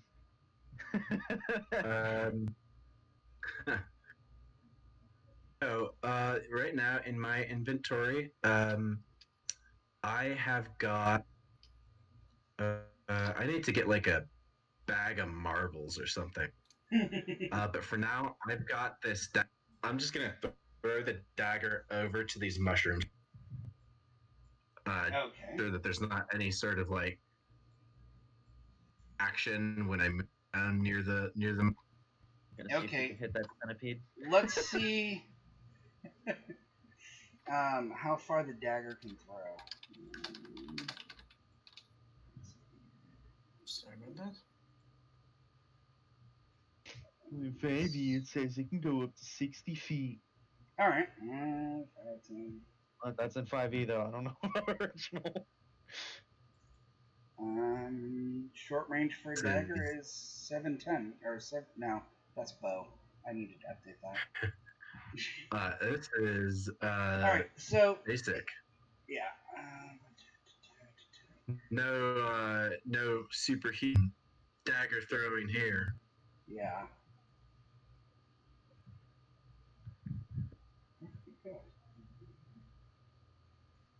Are we gonna get a first Yeah. player dice roll of the game?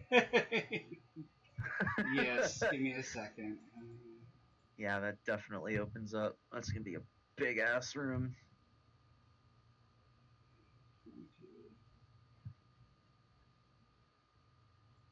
Also seems like it opens up on the left side as well.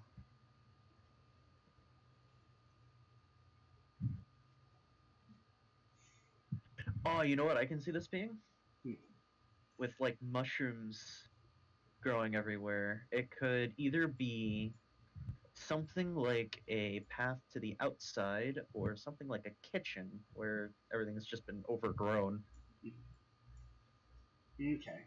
So when your dagger hits, it just bounces on the floor and lands on some of the mushrooms, and you notice that it puffs spores up whenever it's disturbed. Oh, that's fun. Let's go breed that in. I think Right, God. I don't want to breathe that in. is that thing at the very end of the rooms also mushroom? The Can't entire tell exactly. the entire room is filled with various different mushrooms. No, I'm just saying that the half circle thing at the very end almost looks like. Did anyone pack a 10-foot pole? I do have a 10-foot pole actually, and I also pack a 10-foot pole. Yes, the I'm wizard gonna needed suggest- his 10-foot pole. Hey, don't laugh at the 10-foot pole. It's extremely important. It could save our lives right now.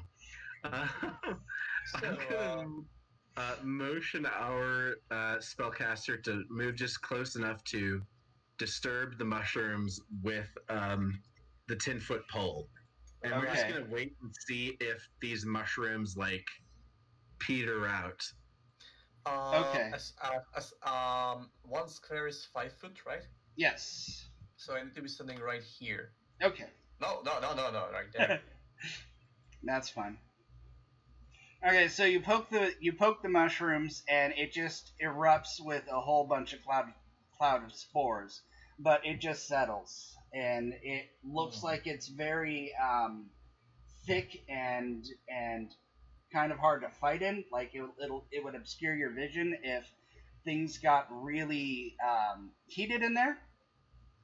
And Right. there's all the mushrooms are like up to your knees, so wading through in combat would probably be a little hampering. I knew it was gonna be an encounter. Right. I'm just giving you character knowledge because I would assume you would come up with the idea if you see that the mushrooms are like waist deep, if not higher. Right. Still though, it's like it's too good. It's gotta be something. You can see painted frescoes and dilapidated fountains and stuff in there, and it looks to be like it was almost used to be like a garden, but stuff just got overgrown and out of hand. Garden. All right. Mm-hmm. Mm-hmm. If I look in, do I get any sense that this garden would have been used to handle dangerous materials? Like mushrooms? Like, do I get the sense that like before it became overrun, there would have been like some kind of a measure in place to stop people from like getting too close to the mushrooms or anything? Oh well, you're kind of a wilderness person, anyways, right? You're a homeless elf. All right, go roll a wisdom check for me then. And if you get it high, you can identify the mushrooms if they're poisonous or not. All right. So open up your character, and then if you go to abilities, just had to open up my character. You can click on the word INT, and it'll actually do the roll for you. Okay, so it's gonna be intelligence or wisdom. Or wisdom, sorry, because Okay, this okay. is world knowledge, not book knowledge. Okay, so wisdom.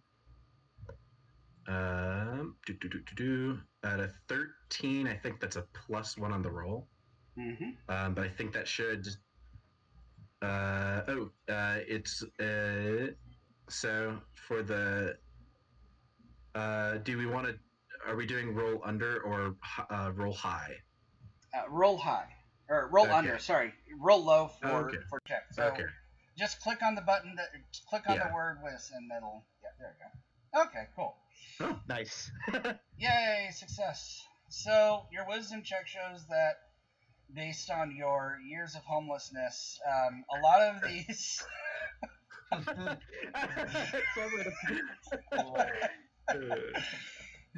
A lot of these are just large and overgrown versions of harmless stuff. The spores is going to be a hindrance if you're having to breathe it. It'll make it, hard to breathe and deal with, but it's not going to hurt you.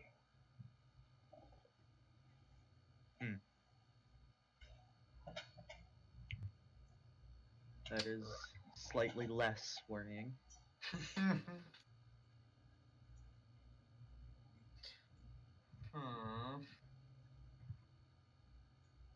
Well, I mean, we Oh. can I kind of yodel turn our to the rest of the group. Fallon turns to the rest of the group and he just kind of says, "Hey, look, everyone. I've been homeless in the woods a lot of times in my life.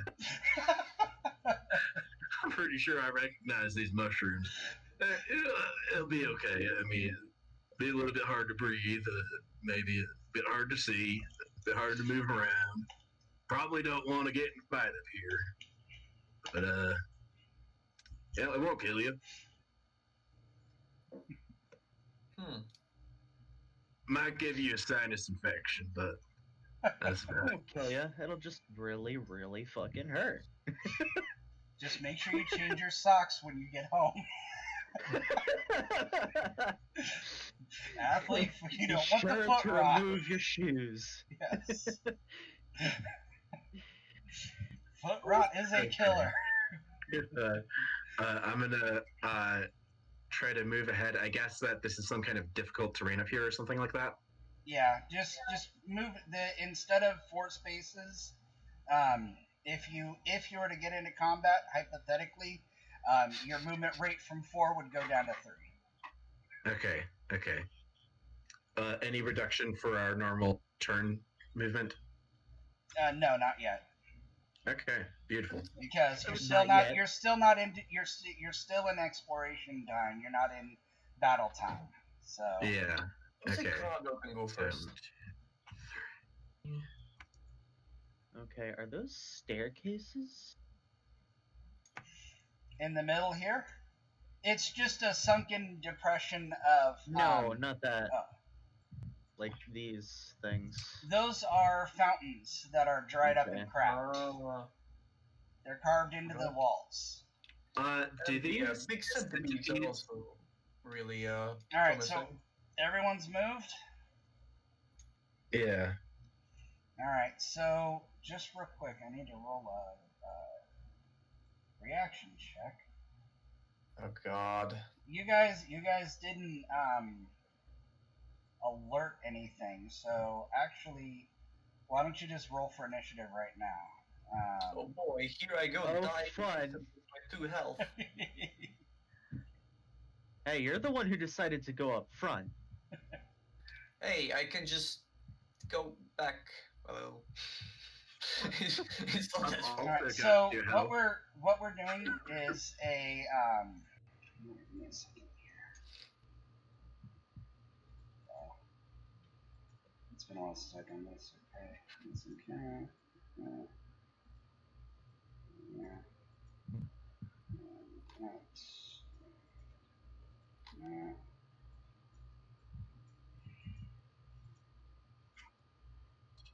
Okay. So who's got the highest initiative bonus here?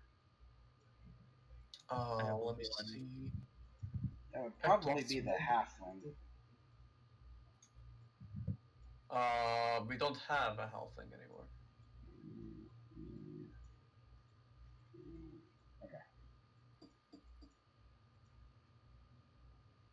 Right, I have one, yes. Okay. One.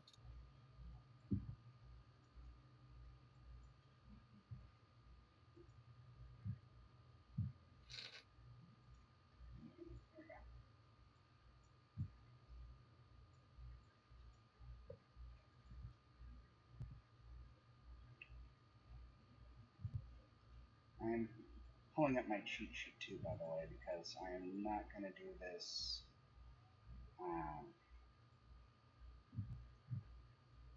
by memory.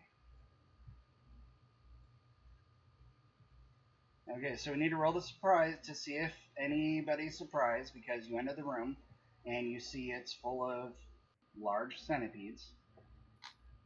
So we're rolling initiative, yes?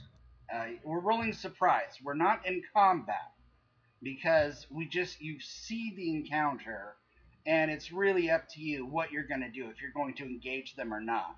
They haven't had a reaction to you yet because they're just kind of doing their thing. Okay, because you did say Right. initiative. That's what I was like. Yes. What?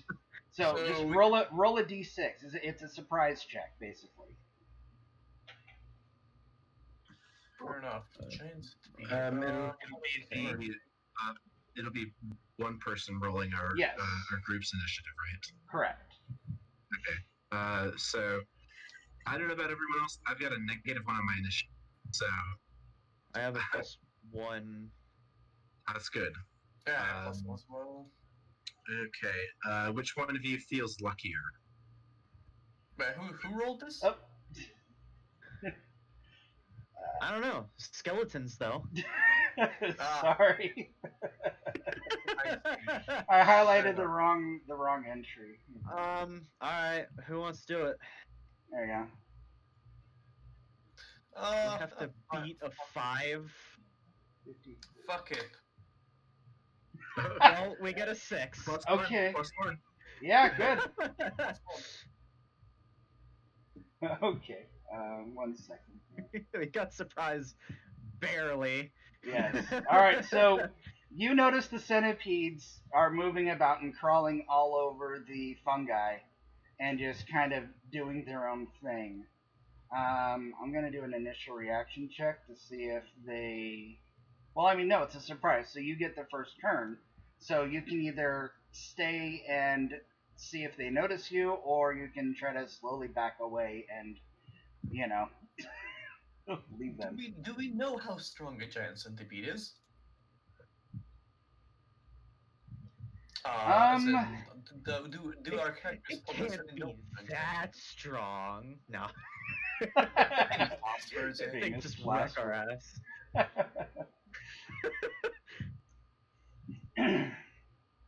You could ask your guides also and see if they have any information about the monsters too, or your cohorts. Yeah, we could have our meat shields companions take the front. Well, either way, I'm just gonna slowly back away a little, just come on, just a tad bit, so I'm not at the very front. All right.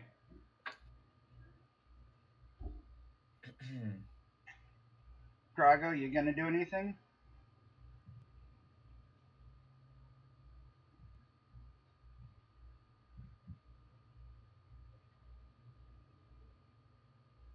Or I'm sorry, I got the names mixed up.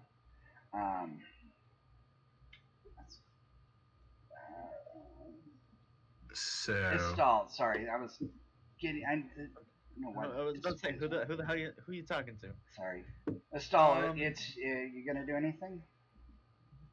I'm gonna hold position. All right.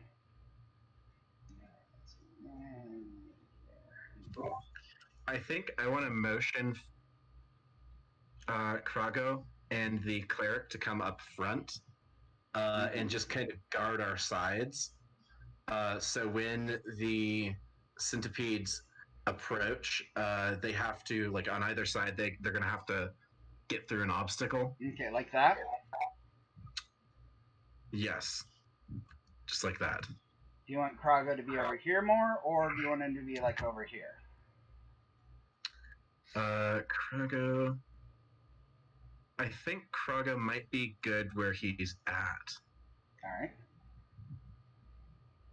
Because I kind of what I want is On the maybe right for side, us to 2 on the left. what I want is maybe for us to be able to exit the room without a ton of fuss, because I'm guessing that these centipedes are not going to be hampered by the mushrooms in their movement. Correct.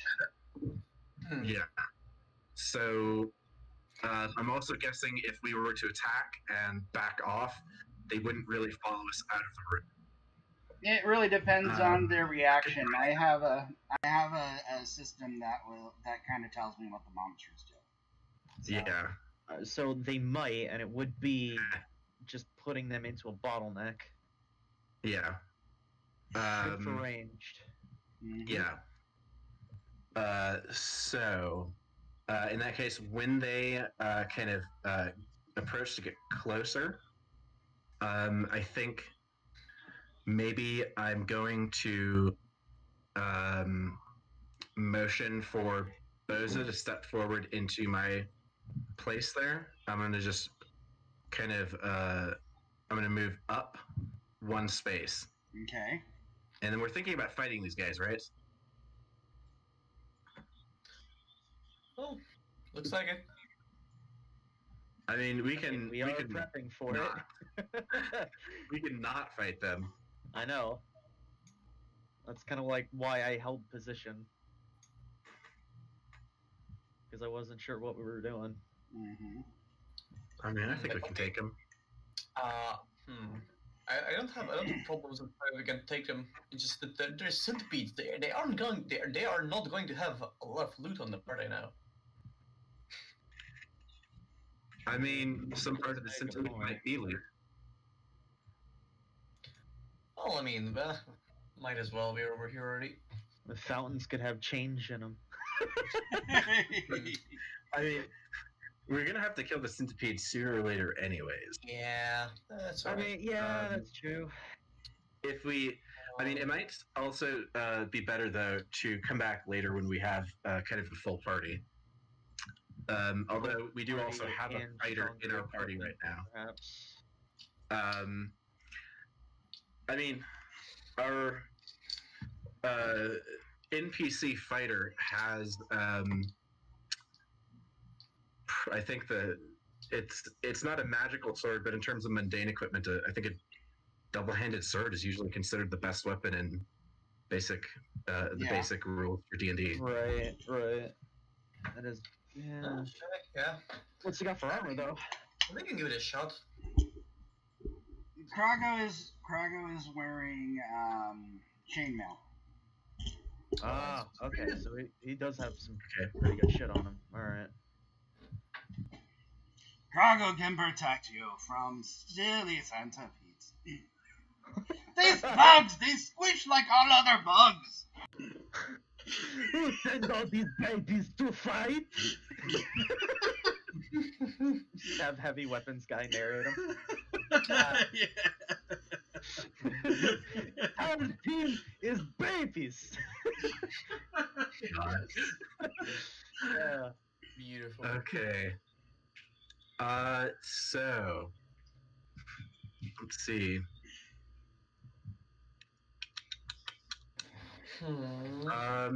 If we are going to attack, who do we want to attack first? Also, do we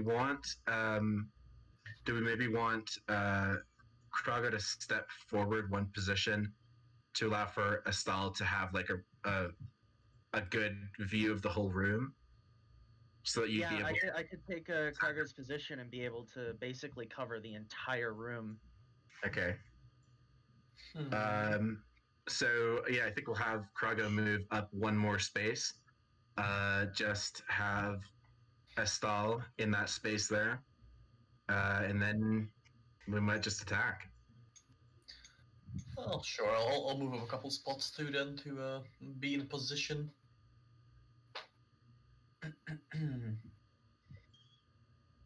All right. So everybody A in lot of position. notifications. Okay. So if you're ready to start the actual fight, if you click on the two swords, there's a combat tracker. And to add yourself, we just go to toggle combat state. You right click on your icon, and it'll add you to the combat state. Very nice. I see how this works. All right. Now, because it's set up for group combat, we're just gonna do it in whichever order it is. So, you guys have the first attack since they haven't noticed you yet, and the reaction is, you're initiating the combat encounter right now. Technically, you're still in a exploration turn. So, by firing the first shot, you move from 10 minutes to 10-second rounds. Yeah. Can we actually move Krigo a space? Yeah, where do you want him? Here or over here? I don't Oh, know. okay. It was just said to Disappear. move a space so I could take his spot. We just didn't do that. Yeah, I think either space kind of work. Okay. All right. Cool. That's fair enough. Beautiful. Good work. I suppose I'll take the first attack here. We can get the disappointing roll. Okay, Also, so Bozo click is on not the- in combat. So click on the who's not in combat? Bozo. Oh, There's only 5 of us. where is? Oh, we're Bozo? missing. Bozo, that's what I'm saying. Someone's. Oh, there she Yeah, we don't have the There she is. road Okay. there. No, there's Estelle. Bozo Oh, is there's in combat. The Bozo. rogue in there. I was looking for her. I couldn't Oh. find her. Okay. Hiding in All tree right. forest. All right. So just click on the one that you want to do. Right click it, and then there's an actual target button in the right click menu, and that'll actually target the one that you're gonna attack. And then to Right. attack, you get into your inventory, you pick your weapon, and then there's you just click on the short sword icon, and it will roll for you, and it does all of the calculations. Well, I guess if I attack with a ranged weapon, I can do the same with the. Should the ranged target the same thing to pick it off as soon as possible? Oh, that's not necessarily a bad idea. That is, if we can hit it, but Oh, right. Well, I would be targeting the one that's like in the middle of the room, in front of us, because our fighter can take the one on the right, and then the farthest one takes a while to get here. Yeah, I was going to fire on the one to the So this one, or did you mean? yes. Wait, fuck. Yeah, that one. Yes, Okay. that's the one that I was going to fire on. All right. So I guess I will. Well, I don't see the I left one, so yeah.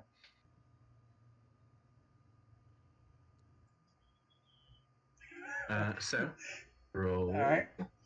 So your attack fails. Yep. Right, so I do this. Oh, hold on. Right, 1d. Wait, what is this? Yes, 1d20, 1 plus 1d4, public sure.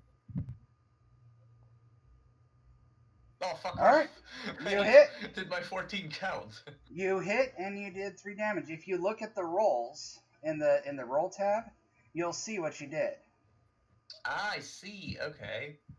I did 3 damage to the thing. Okay, cool. Yeah, Very nice. and it's dead. Okay. The rock just went right through the skull of it, and it's not moving anymore. Ooh. All right. All right. So it's dead in 1 hit. All right. They have 3 health then, apparently, or less. Or maybe this one had an error. Could potentially only have one because they are just centipedes after Oh. all. It's possible. So can we indicate that Yep, it's I'm bad? doing that right there. There you go. Wait, no, that's not the one I killed. Oh, which one? Okay. The one in the middle. That one? Okay. Yes, that's one. That's the one.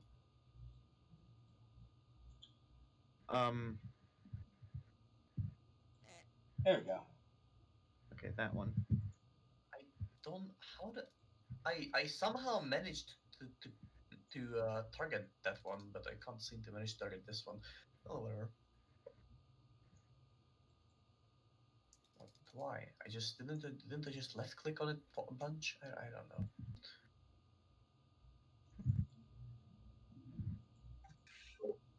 Okay, so who's our Are we hireling? supposed to be following the queue here? No, Was it because different, or- the way this encounter is the encounter system works, just don't worry about the turn order. It's just basically we're making Yeah. sure that the players go first and then the monsters go. Okay. Yeah, it's there's no individual initiative in basic Right. rules D&D. That only happens whenever we get into advanced, expert, or advanced, I think. Okay.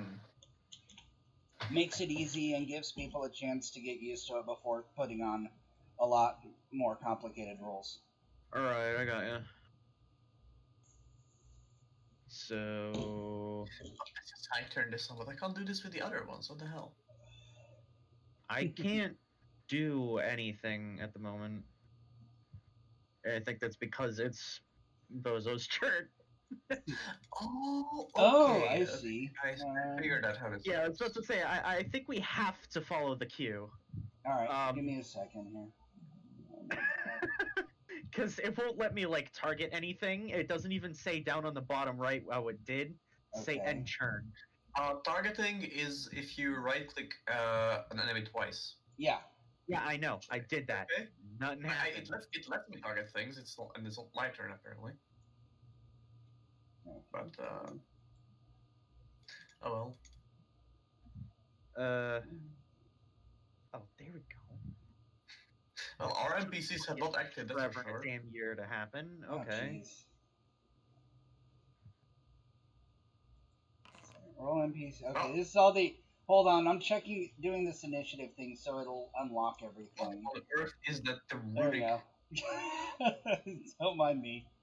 Okay. Ah, there we go. There's the targeting system's working now. All right, good. That's whose Somebody died. turn it is first. That would be such a great time to just say that someone on field that we can't see cast fire. just an elaborate decoy. Right. Like, oh, don't worry, don't mind me. I'm just doing this initiative thing. Except this is a fireball. Right. Have fun. Okay, so how do we? So do we have normal turns now, or what's going on? Yeah, I'm just trying. You should see if you can. I'm gonna try that. Okay. Yep. So who's next? I'll work through it. Don't worry. Isn't it Bozo's turn still? Okay, Bozo's just gonna hold where she is. I'm trying to see how to actually say the turn is over.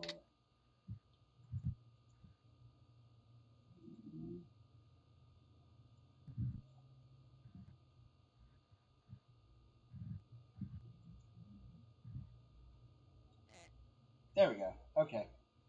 So, Fallon's turn? I already had my turn. I missed. Oh, yeah. Trying Okay. to shoot And left. Gauther did his. Pragor's holding. Estal, you gonna do anything? Me. Alright. Yeah, I'm gonna take a pot shot. Assuming I can. Holy fuck, So magic then you say go into inventory and what now? select the weapon you wish to fire, and it just has a little die icon on it, and you can press it. I But see. click on the centipede you want to shoot first. So make sure it's selected and highlighted first. That's that one. That's already selected. Okay.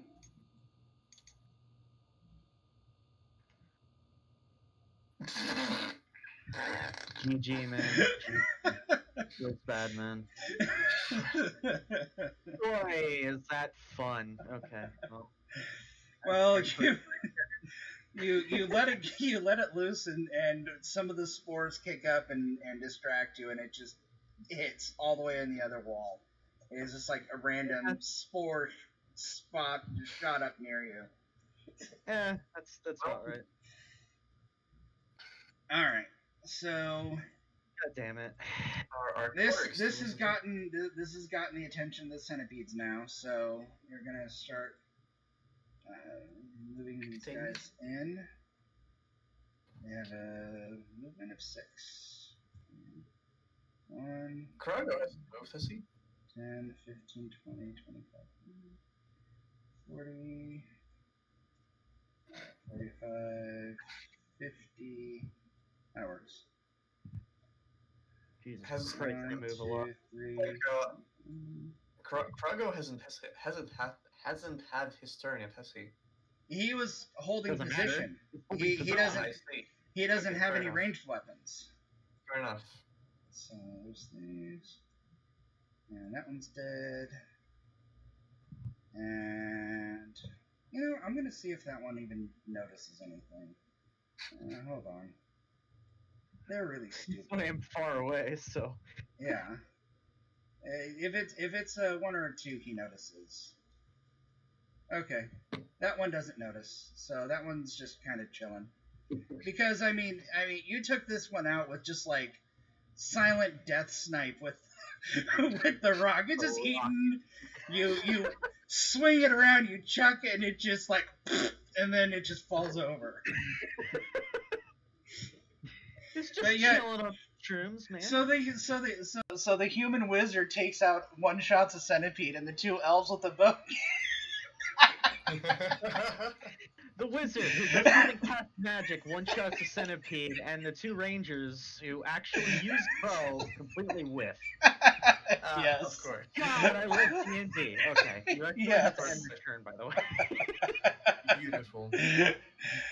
All right, so You do actually have to end the turn, by the way, in order. right. For Well, they're moving, and they're moving first, so we're about to go and do the attacks now. So this centipede here is going to go in and let me go to the turn tracker here. All right, that's the one selected. He's going to attack Fallon, and with a bite.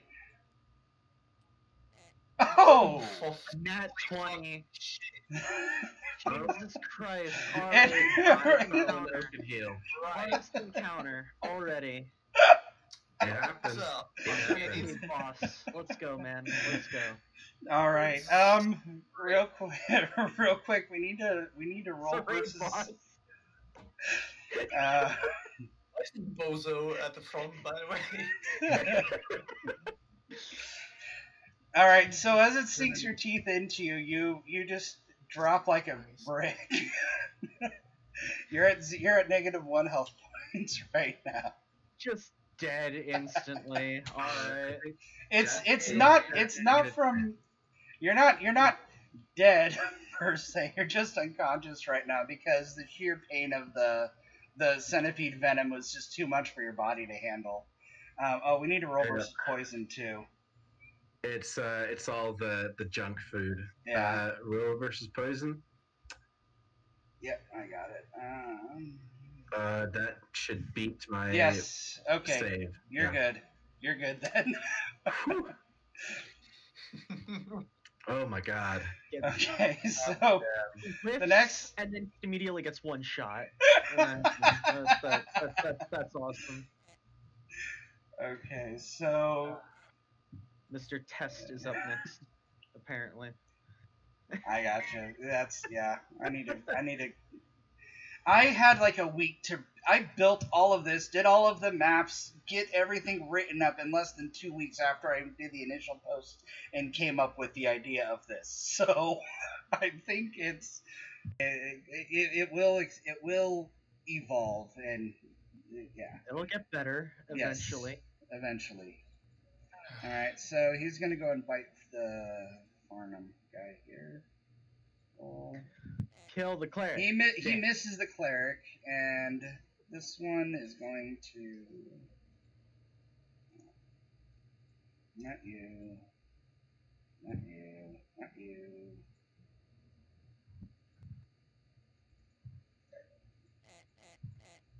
There you go. Alright. And he's selected. We're going to roll the bite.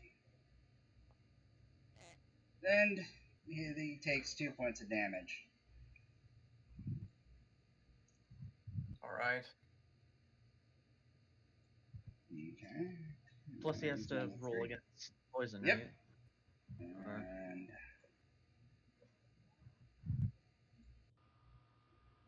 that's gonna be good. We don't. Oops. Hold on. He's a dwarf. That's not the saving throws for a dwarf. He's a very tall dwarf, apparently. He's a giant dwarf, about 6 foot tall. There's a I cannot remember the show, but there's this clip where these two groups of people were fighting over a bridge, and one group was a clan of dwarves that had a genetic giantism trait on them. So they were dwarves by genetics, but they were the size of average men. And they were fighting a bunch of giants who were a clan of giants with dwarfism. So there were a bunch of giants who were the size of normal men, but they had a blood feud with the giant dwarves.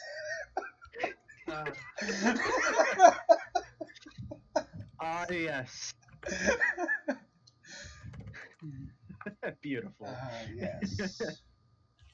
Okay. I'm almost done here. I'm just game info. Saving throws. Holy crap, it was right. 8, 9, 10, 13, and 12. Oh yeah, Krago got hit and bit, and he is not happy. He looks rather sick. Oh, sounds great. Great. Jesus Christ, this was the biggest mistake. Alright, turns over. So let's go ahead and roll for the next. Let's end. Oh, we roll again? Hold on. Isn't it for the entire combat? Combat round 2. Let's go and we'll do initiative again. So if you want to roll a 1d6 and then see who gets higher. Initiative for the entire combat? Like the first roll? No. Because if let me check the combat. Hold on, I have the combat terms up here. I was trying not to look. Order of events in combat. Intentions, initiative, action, results, and then each side rolls a d6. Highest side that wins gets to act first. So each round of combat, we get to re-roll the initiative to see who goes first. Okay. Didn't everybody automatically do initiative though? I was re-rolling all of that, and you roll each at the end of each round. No. So you got 4 and 1. So you guys go first.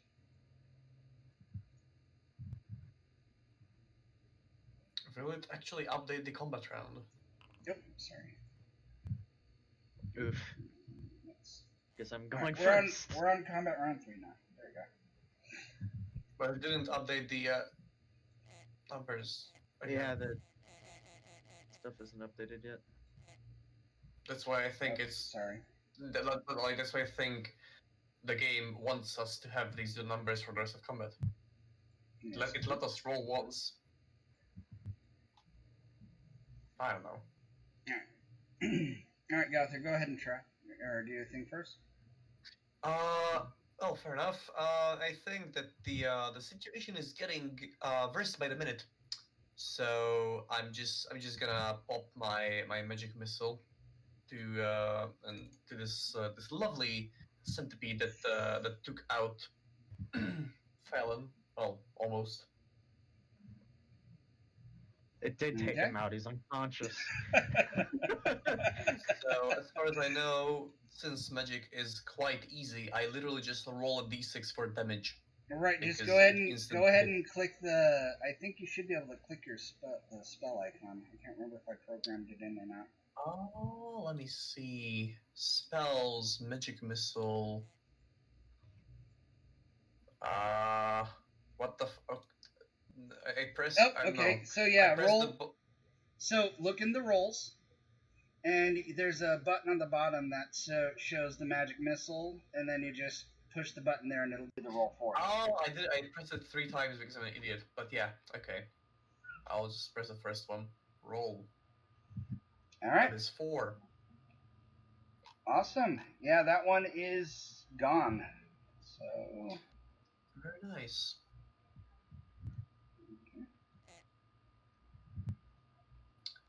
Okay. And Kragor is pissed. And he is going to attack the centipede in front of him. I totally whiff. Well, let's see about that. He cuts it in half. 1d10 plus 3. Holy fuck. That is damage. Jesus Christ. That's what happens when you get 18 in strength. Where did it go? I think that the You centipede could probably roll a annihilate. fucking 1 and still chop the damn thing into mincemeat. There we go. Okay, that one's dead. Yeah, okay. Okay. So, Gauther, Kragor, Estal's next. Hey, Yeah, you could you guys actually should end your kill turn something. first. Sorry. There we go. Also, why is the centipede on Krago?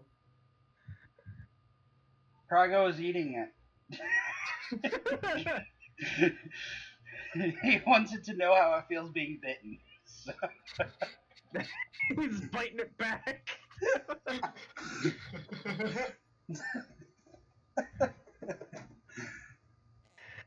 Why do I even bother? Alright, so you missed with your. Were you attacking with a dagger or a bow? Or what were you doing with it? Okay, That's short it. bow. I attacked with a short bow. Alright, you missed. Jesus fucking Christ. You tried. Hey, Nope. solidarity.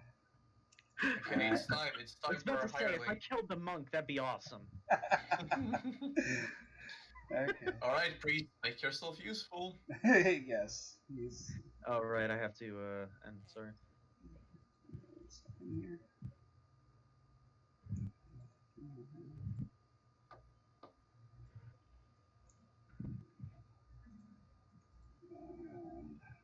And, Haha, Fallon Oaken Heel is more like Fallon Oaken Dead.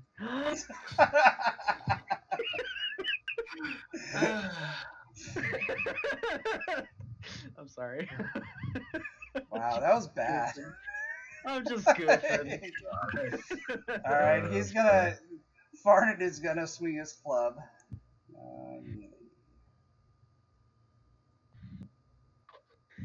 Alright, he crushes the centipede with ease. It just splats. Boom. Jesus Alright. fucking Christ. The elves are totally fucking useless. There we go. And there is only one left, and it doesn't even see us. Nope. It's just chilling up there. Oh, well, somehow that one got marked dead. There But we yeah, go. it shouldn't be. Mm-hmm.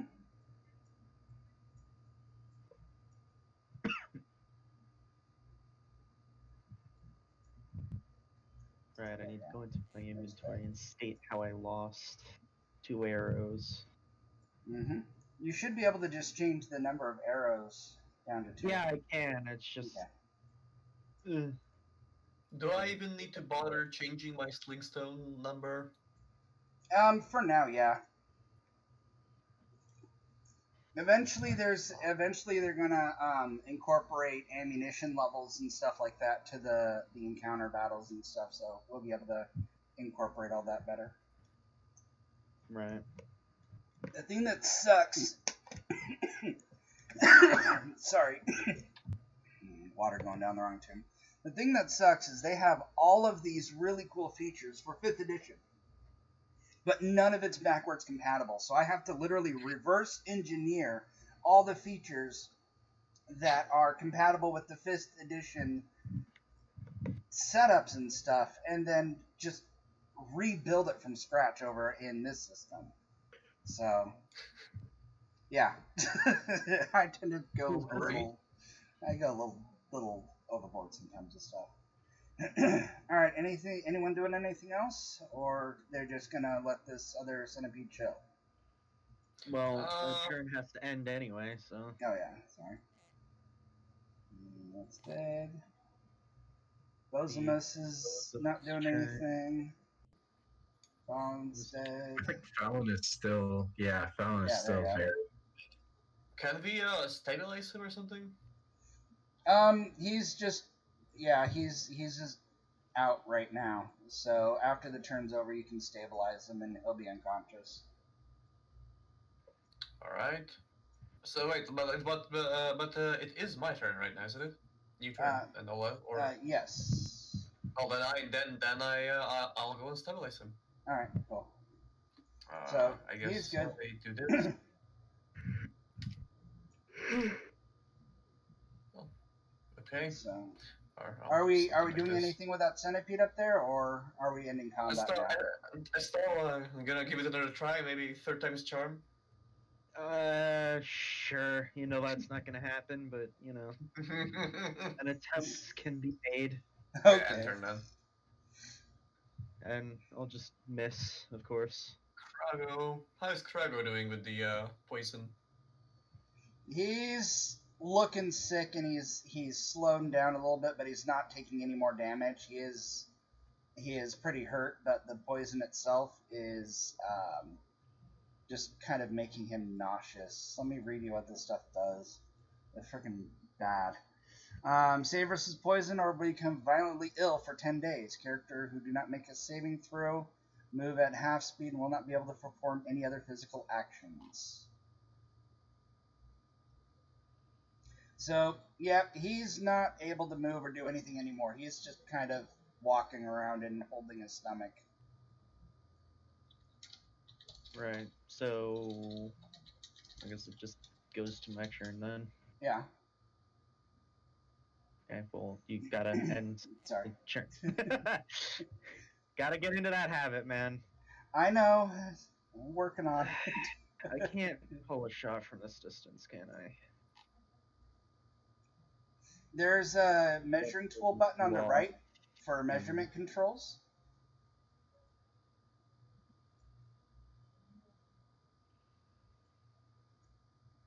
That's 55 feet. Mm-hmm. And what's her range? I think max range was 60, but I What are you very using? well be wrong 50, about that. short range is 50, medium range is 100, so you'll be within the short range distance. It's 55 feet. So I would be in the medium range distance. Yeah, you're right. So you wouldn't have an additional bonus to hit, but you'd still have your dex bonus. Right. Not like it matters. Alright.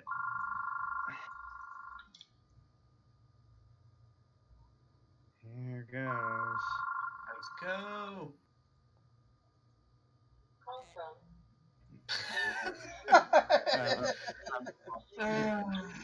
I'm regretting choosing this, honestly.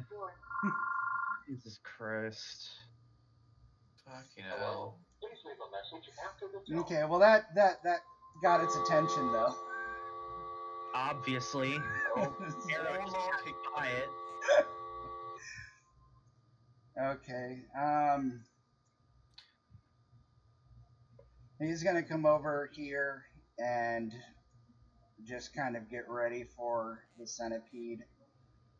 Bosimus is gonna do the same. And Fallon should be stable now at least. yeah, I think the centipede needs to move now. It's my turn. And it has a movement of 60. Oh god, that's a lot.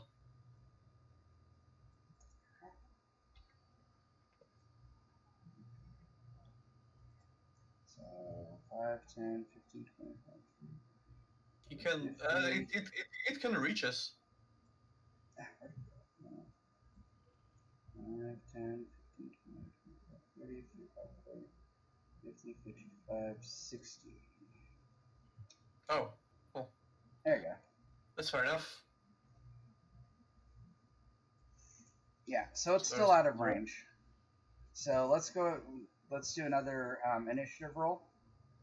No, that's range for me. Okay. It's out of range for him. There. So, wait, you just roll? All right. So looks like players first. Okay, dude. Oh, you can redeem yourself. It's right here. Yeah, and then I'll miss again. So who wants to do what first? Well, I have It's not my initiative, don't I? technically it's not my turn, so I guess I'll just end it. Mhm. I have initiative, don't I? I went. Yeah, I got it just doesn't update because or whatever. Okay. Let's stop. I'm gonna mark Alright, Praga I defeated. believe in you. That's not gonna happen. That's not gonna Why happen. is Krago dad? He's incapacitated from the poison. Oh. So I he's alive, but he can't really fight because he's in too much pain. Hmm.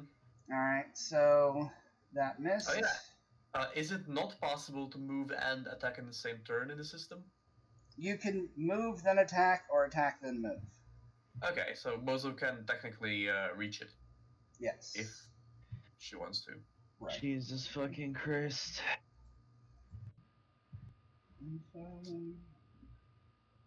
So, whose turn is it? Give me a second here. It is Estall's turn right now. No. Oh, yeah, but he had Okay. his turn already. So Ferns is movement. You can bash its skull in. Yep. And he's gonna go ahead and attack.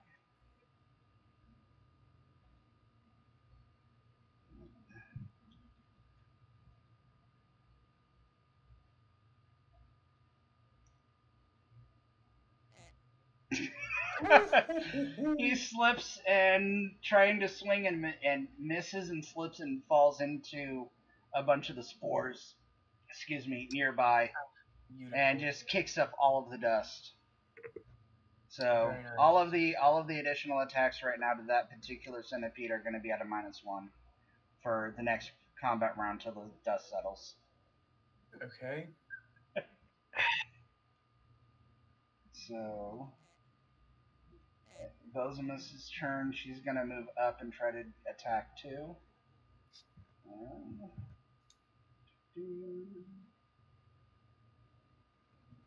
She has a short sword.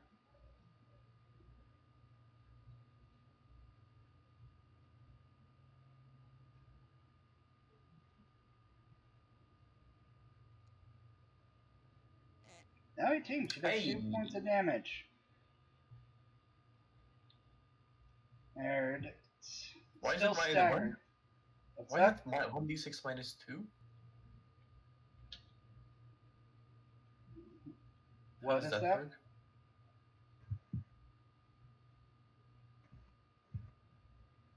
Oh. Zero. What? Hold on. I'm just saying that. Like, why is it 1d6 minus 2? That's what I'm checking right now.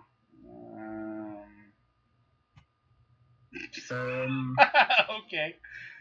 Well, it's right. Let's just say that. It's probably the strength, right? Yes. She jumps on top of it and tries to just jam down into it, and the knife just kind of goes ding.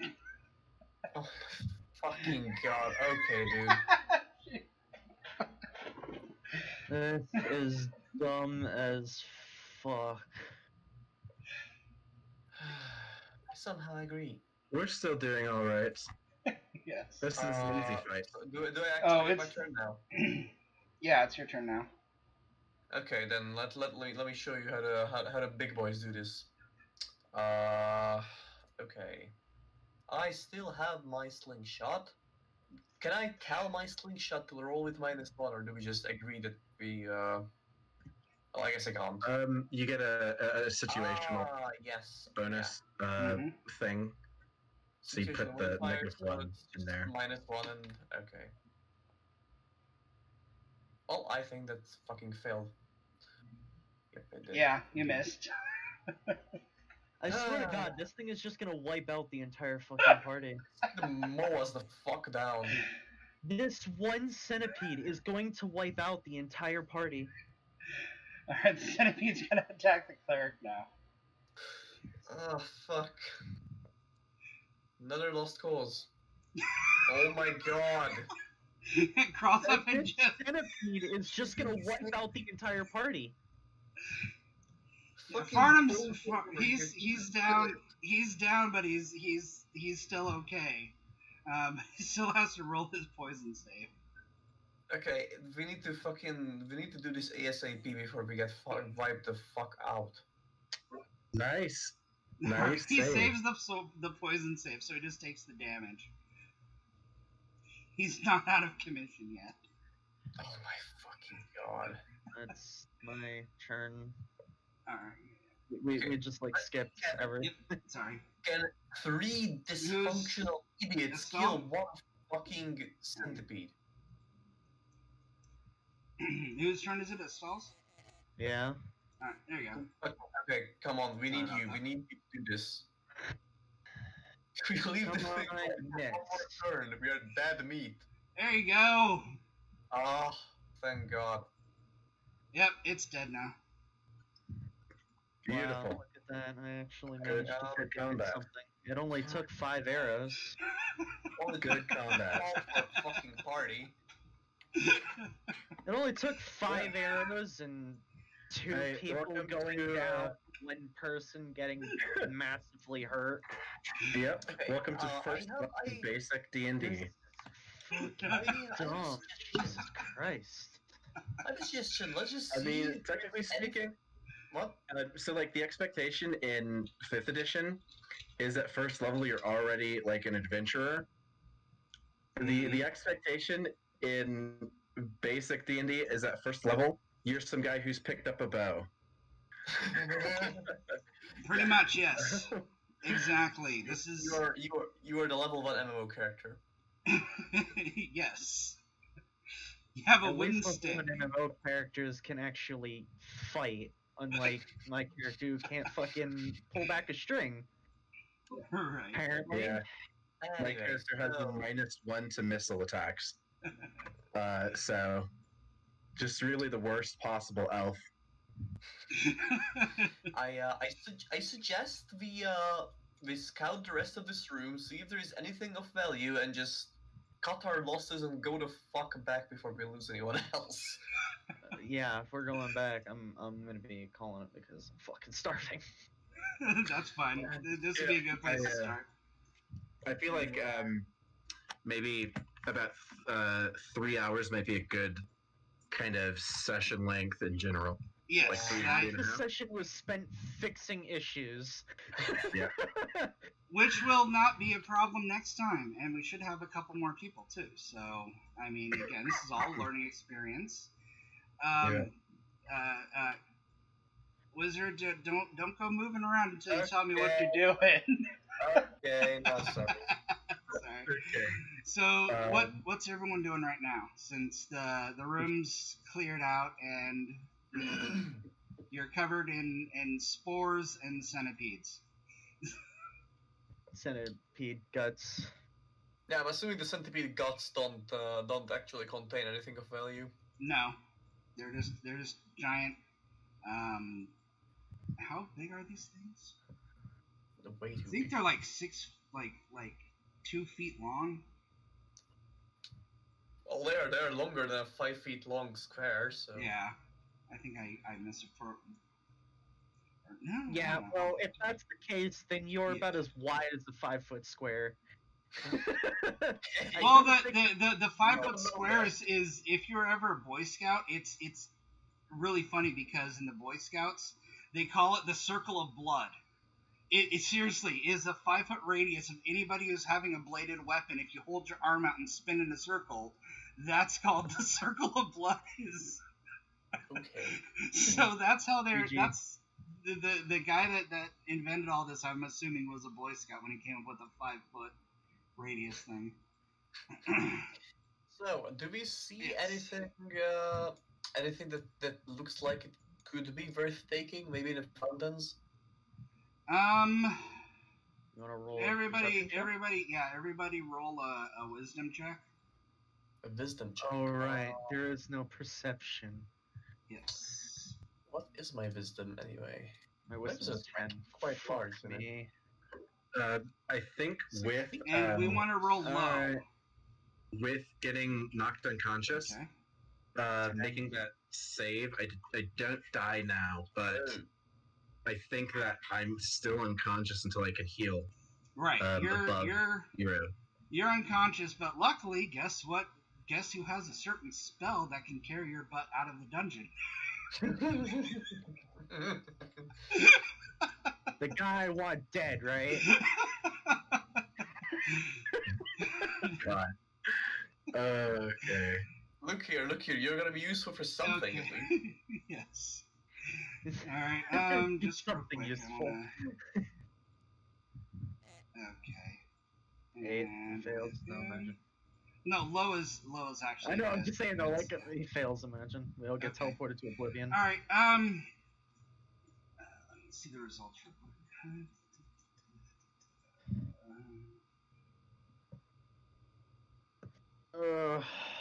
Okay, Istal, Gauther, Bozimus. Okay, yeah. Everybody succeeded, and they notice over here is a mushroom that has a lot of holes on top of it. And it kind of looks really, really different from the other mushrooms. Huh? I think we should leave that mushroom the fuck alone. At Let's this- go at touch this it. point. Let's go breathe in some poison. Let's go get attacked by fungi people. Yeah, I don't think Fallon could see that mushroom he was before. So,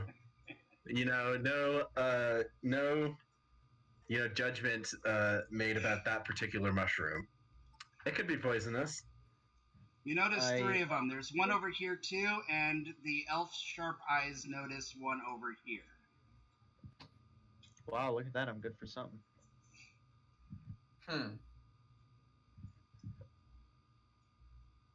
Fuck it. I'm gonna go check it out. I don't Oh care. god. Well, it's your funeral. Alright, I have to disengage that, right? Or which buttons? Exploring. You just select your icon, I think, and you can just start moving it.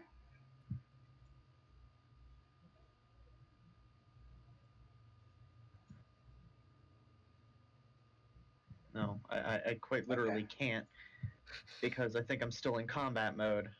Can you click end combat on the very bottom and the active encounter?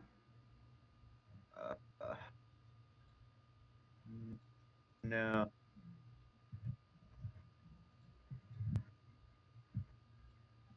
I can't do a damn thing. I'm gonna reload the application. Give me a sec. It might clear it out.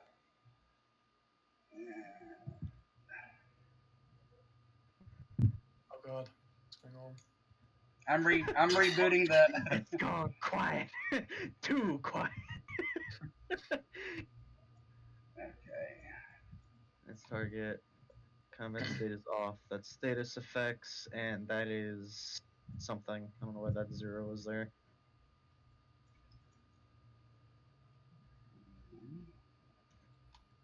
It's not in Okay, combat. there we go. Okay. I had to untoggle it. Okay. The only person carrying a torch is the wizard, right? Yeah, I think so. he's Alright. the only one with a lit torch. Okay. It's lit fun. So it looks like a giant mushroom, and all right, give me 1 second here.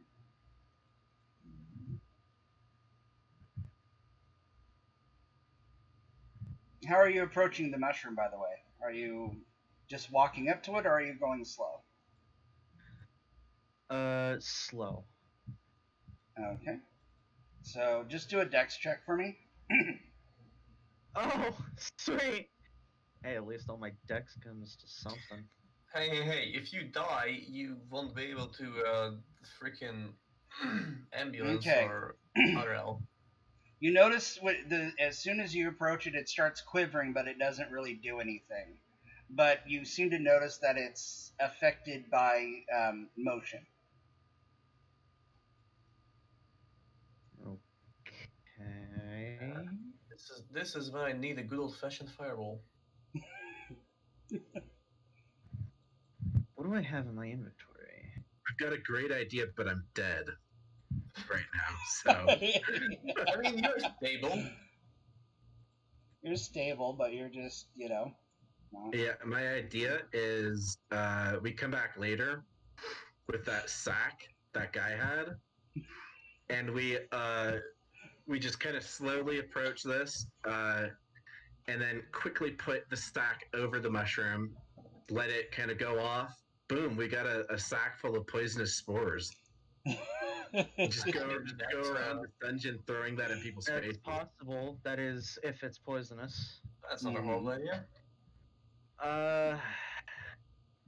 I could do something really dumb, but I don't really have anything with reach. Somebody does. I have a rod. I'm not going to lend you my rod until we go the fuck back. Did everyone forget about the 10-foot pole that someone has? I told you I'm going to lend you my 10-foot pole the next time we come here, right? Jesus fucking Christ! Fine. Need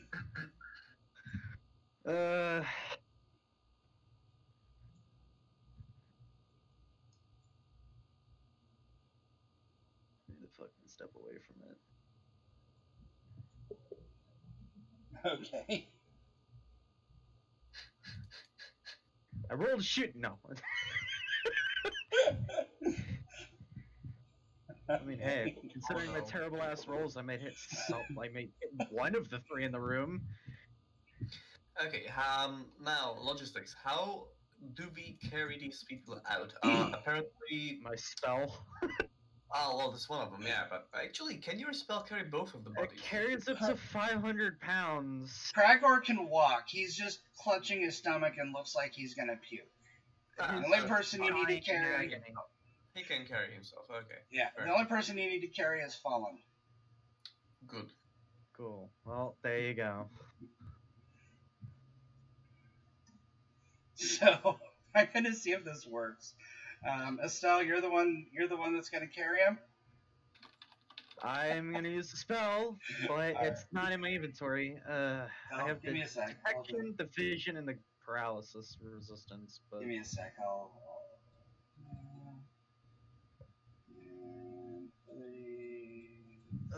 fuck's sake. there.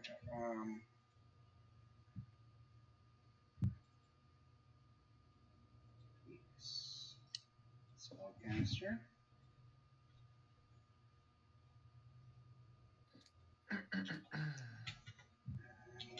5% bonus. Okay. I have got to. Which I suppose works out fine because Fallon's already kind of out of it. Yes. Fortunately, did not. I think did not fully die. No, No. you'll by the time you get back, you'll be in the hospital. So Yes. And then bring in the alternate, I suppose. I'll have to roll up an alternate at least. well, I mean, we should get him. Well, we'll see how much time passes and stuff with the next session and everything. So we'll work it out. Yeah.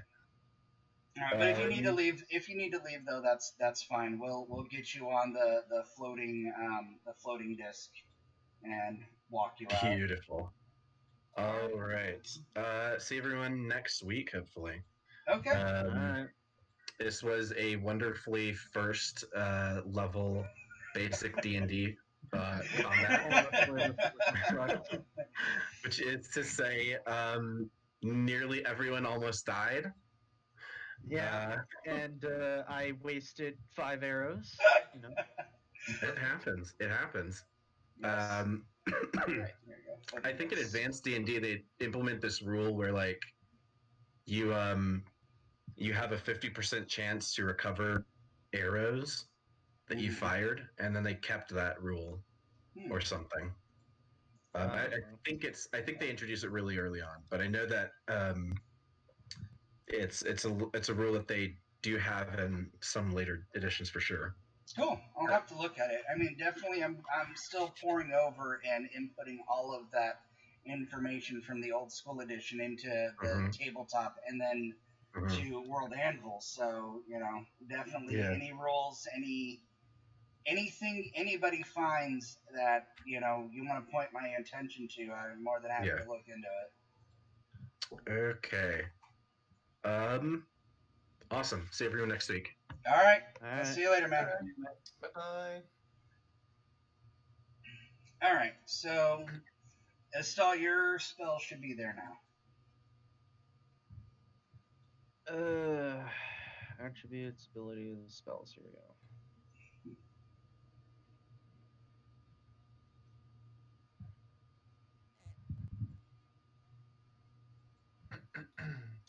All right. Can we just walk out without anything significant happening? No. Needs 6 turns ish. All right. Well, he's on it now. Yeah, you should move. You should be able to move with him. There's a mod called Mount. So I just put Fallon on top of your character, and you should be able to move with him on top of you. Oh yeah, but it also moves literally everything else on the field. No, try. Right. Try now. Oh, okay. Well, never mind. I'll just keep it up with it. Alright, well. Okay. We literally have to make a long ass way out of here, huh? Yep. Well, the only reason why I say that, actually, here, let me try something here. I want to just, if you want to fast forward, let me count something. 1, 2, 3, 4, 5, 6, 7. I'm counting it. It should take about 6 to 7 turns to get out of here. So if you want, I can roll the Wandering Monster roll 3 times to see if you have any active encounters. And if not, then I can just say you guys have left safely by backtracking. Since you're not too far into the dungeon, I can honestly say that you should probably be able to make it back out through memory alone. Sure. Right, sure. Okay. 1 second here. 6.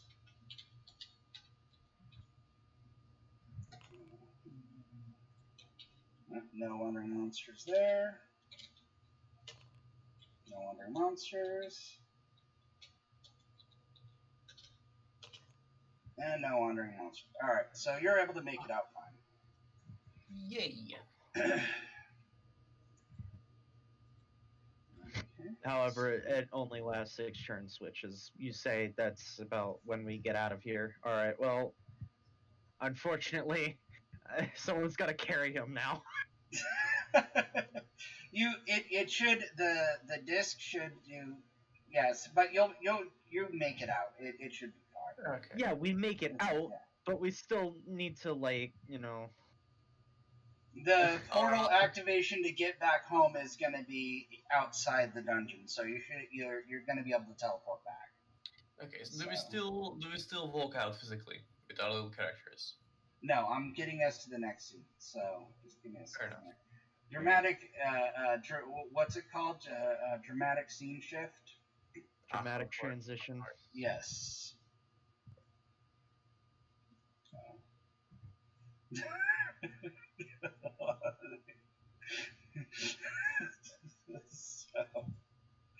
hold on.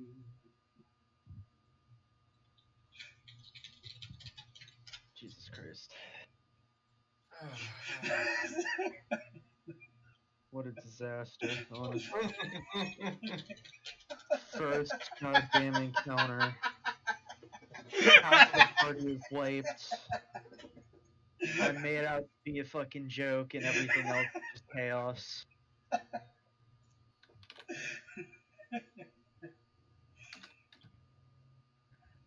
Feels bad, man.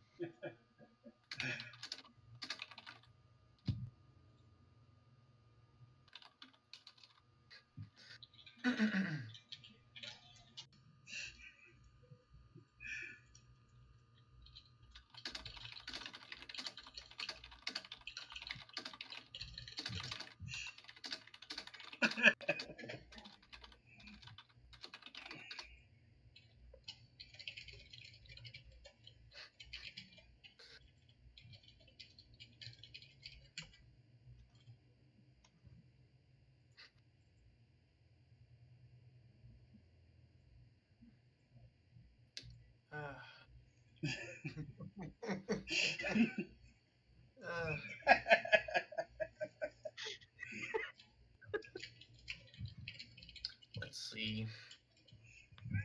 How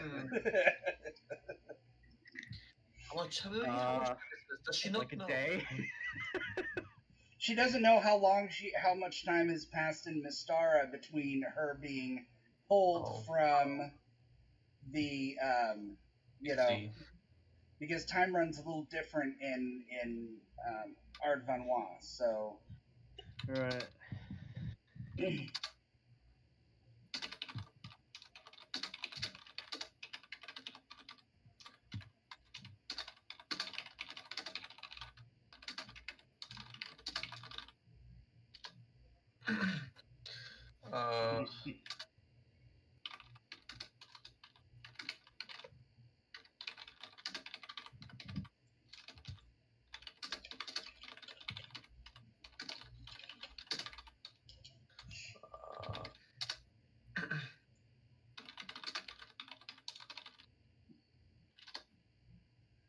Wait, that's not how I sent it. Fucking hell, it's late. it's okay.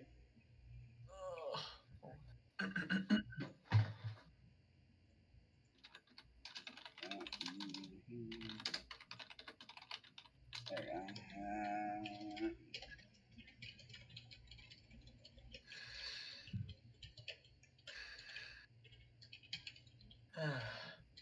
One could say humongous. No, I said it with the wrong person. It's alright. I don't think any of the two of us is going to complain. Yes. We really don't fucking care. Okay. So, let's see here. As far as encounters go, let me just get you your share of the loots of. The loot of all the 5 gold pieces we picked up. Right.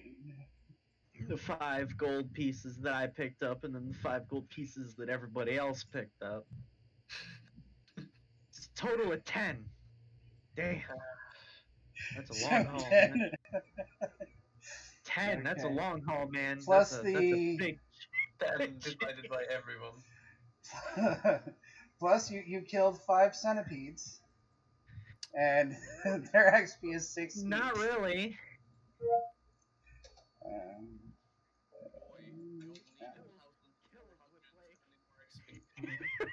Killed with like 1,000 quotation marks, man. We did not kill a damn thing. We really, really tried not to kill them. Not on purpose, but okay.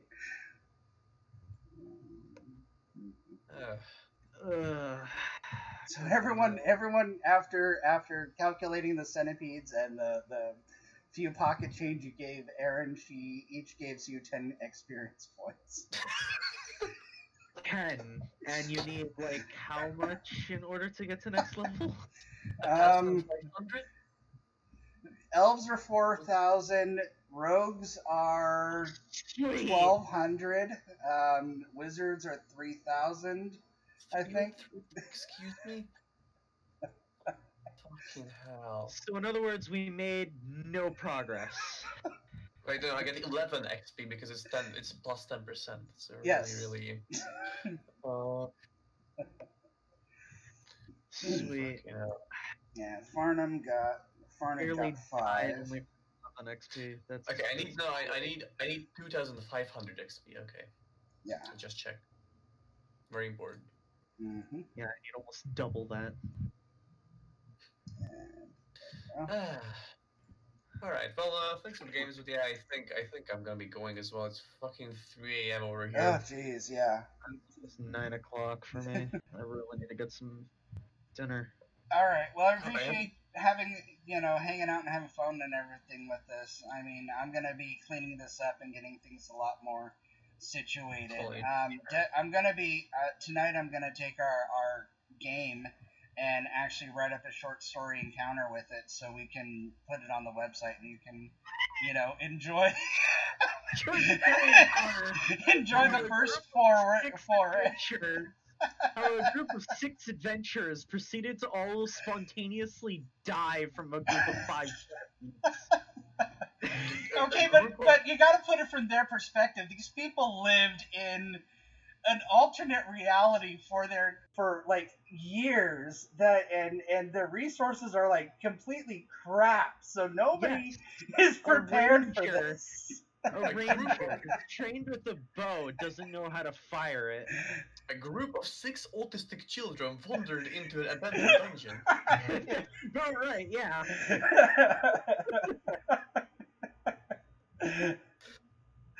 Autistic 2-year-olds, and then when we're in second level, we just become normal 2-year-olds. This is gonna be so much fun, guys. Come on. This is gonna be fucking pain. It won't be too bad, but just have fun with it and don't be too attached to anything. You said to take it seriously, and then like the only way to not get like pissed at everything is to just be like goofing off 90% of the time. That's fine. I mean, like I said, story-wise, I'm going to take it a little bit seriously from the narrative perspective, but if we're playing, just do whatever. I just want it to be natural and organic. I'm not trying to script anything here. So, yeah. This is going to be a really fun story to write, especially with one of your guys disappearing. With one of your guys that's disappeared, so you guys are all walking up. All right, we're gonna la-di-da-di, we're gonna go do this mission. Turn around and be like, "Hey, buddy, where'd you go?" Oh boy! Holy shit, they weren't kidding about the whole just ripping you out of the realm with just no warning. Yeah, we got introduced to it in a matter of 5 minutes.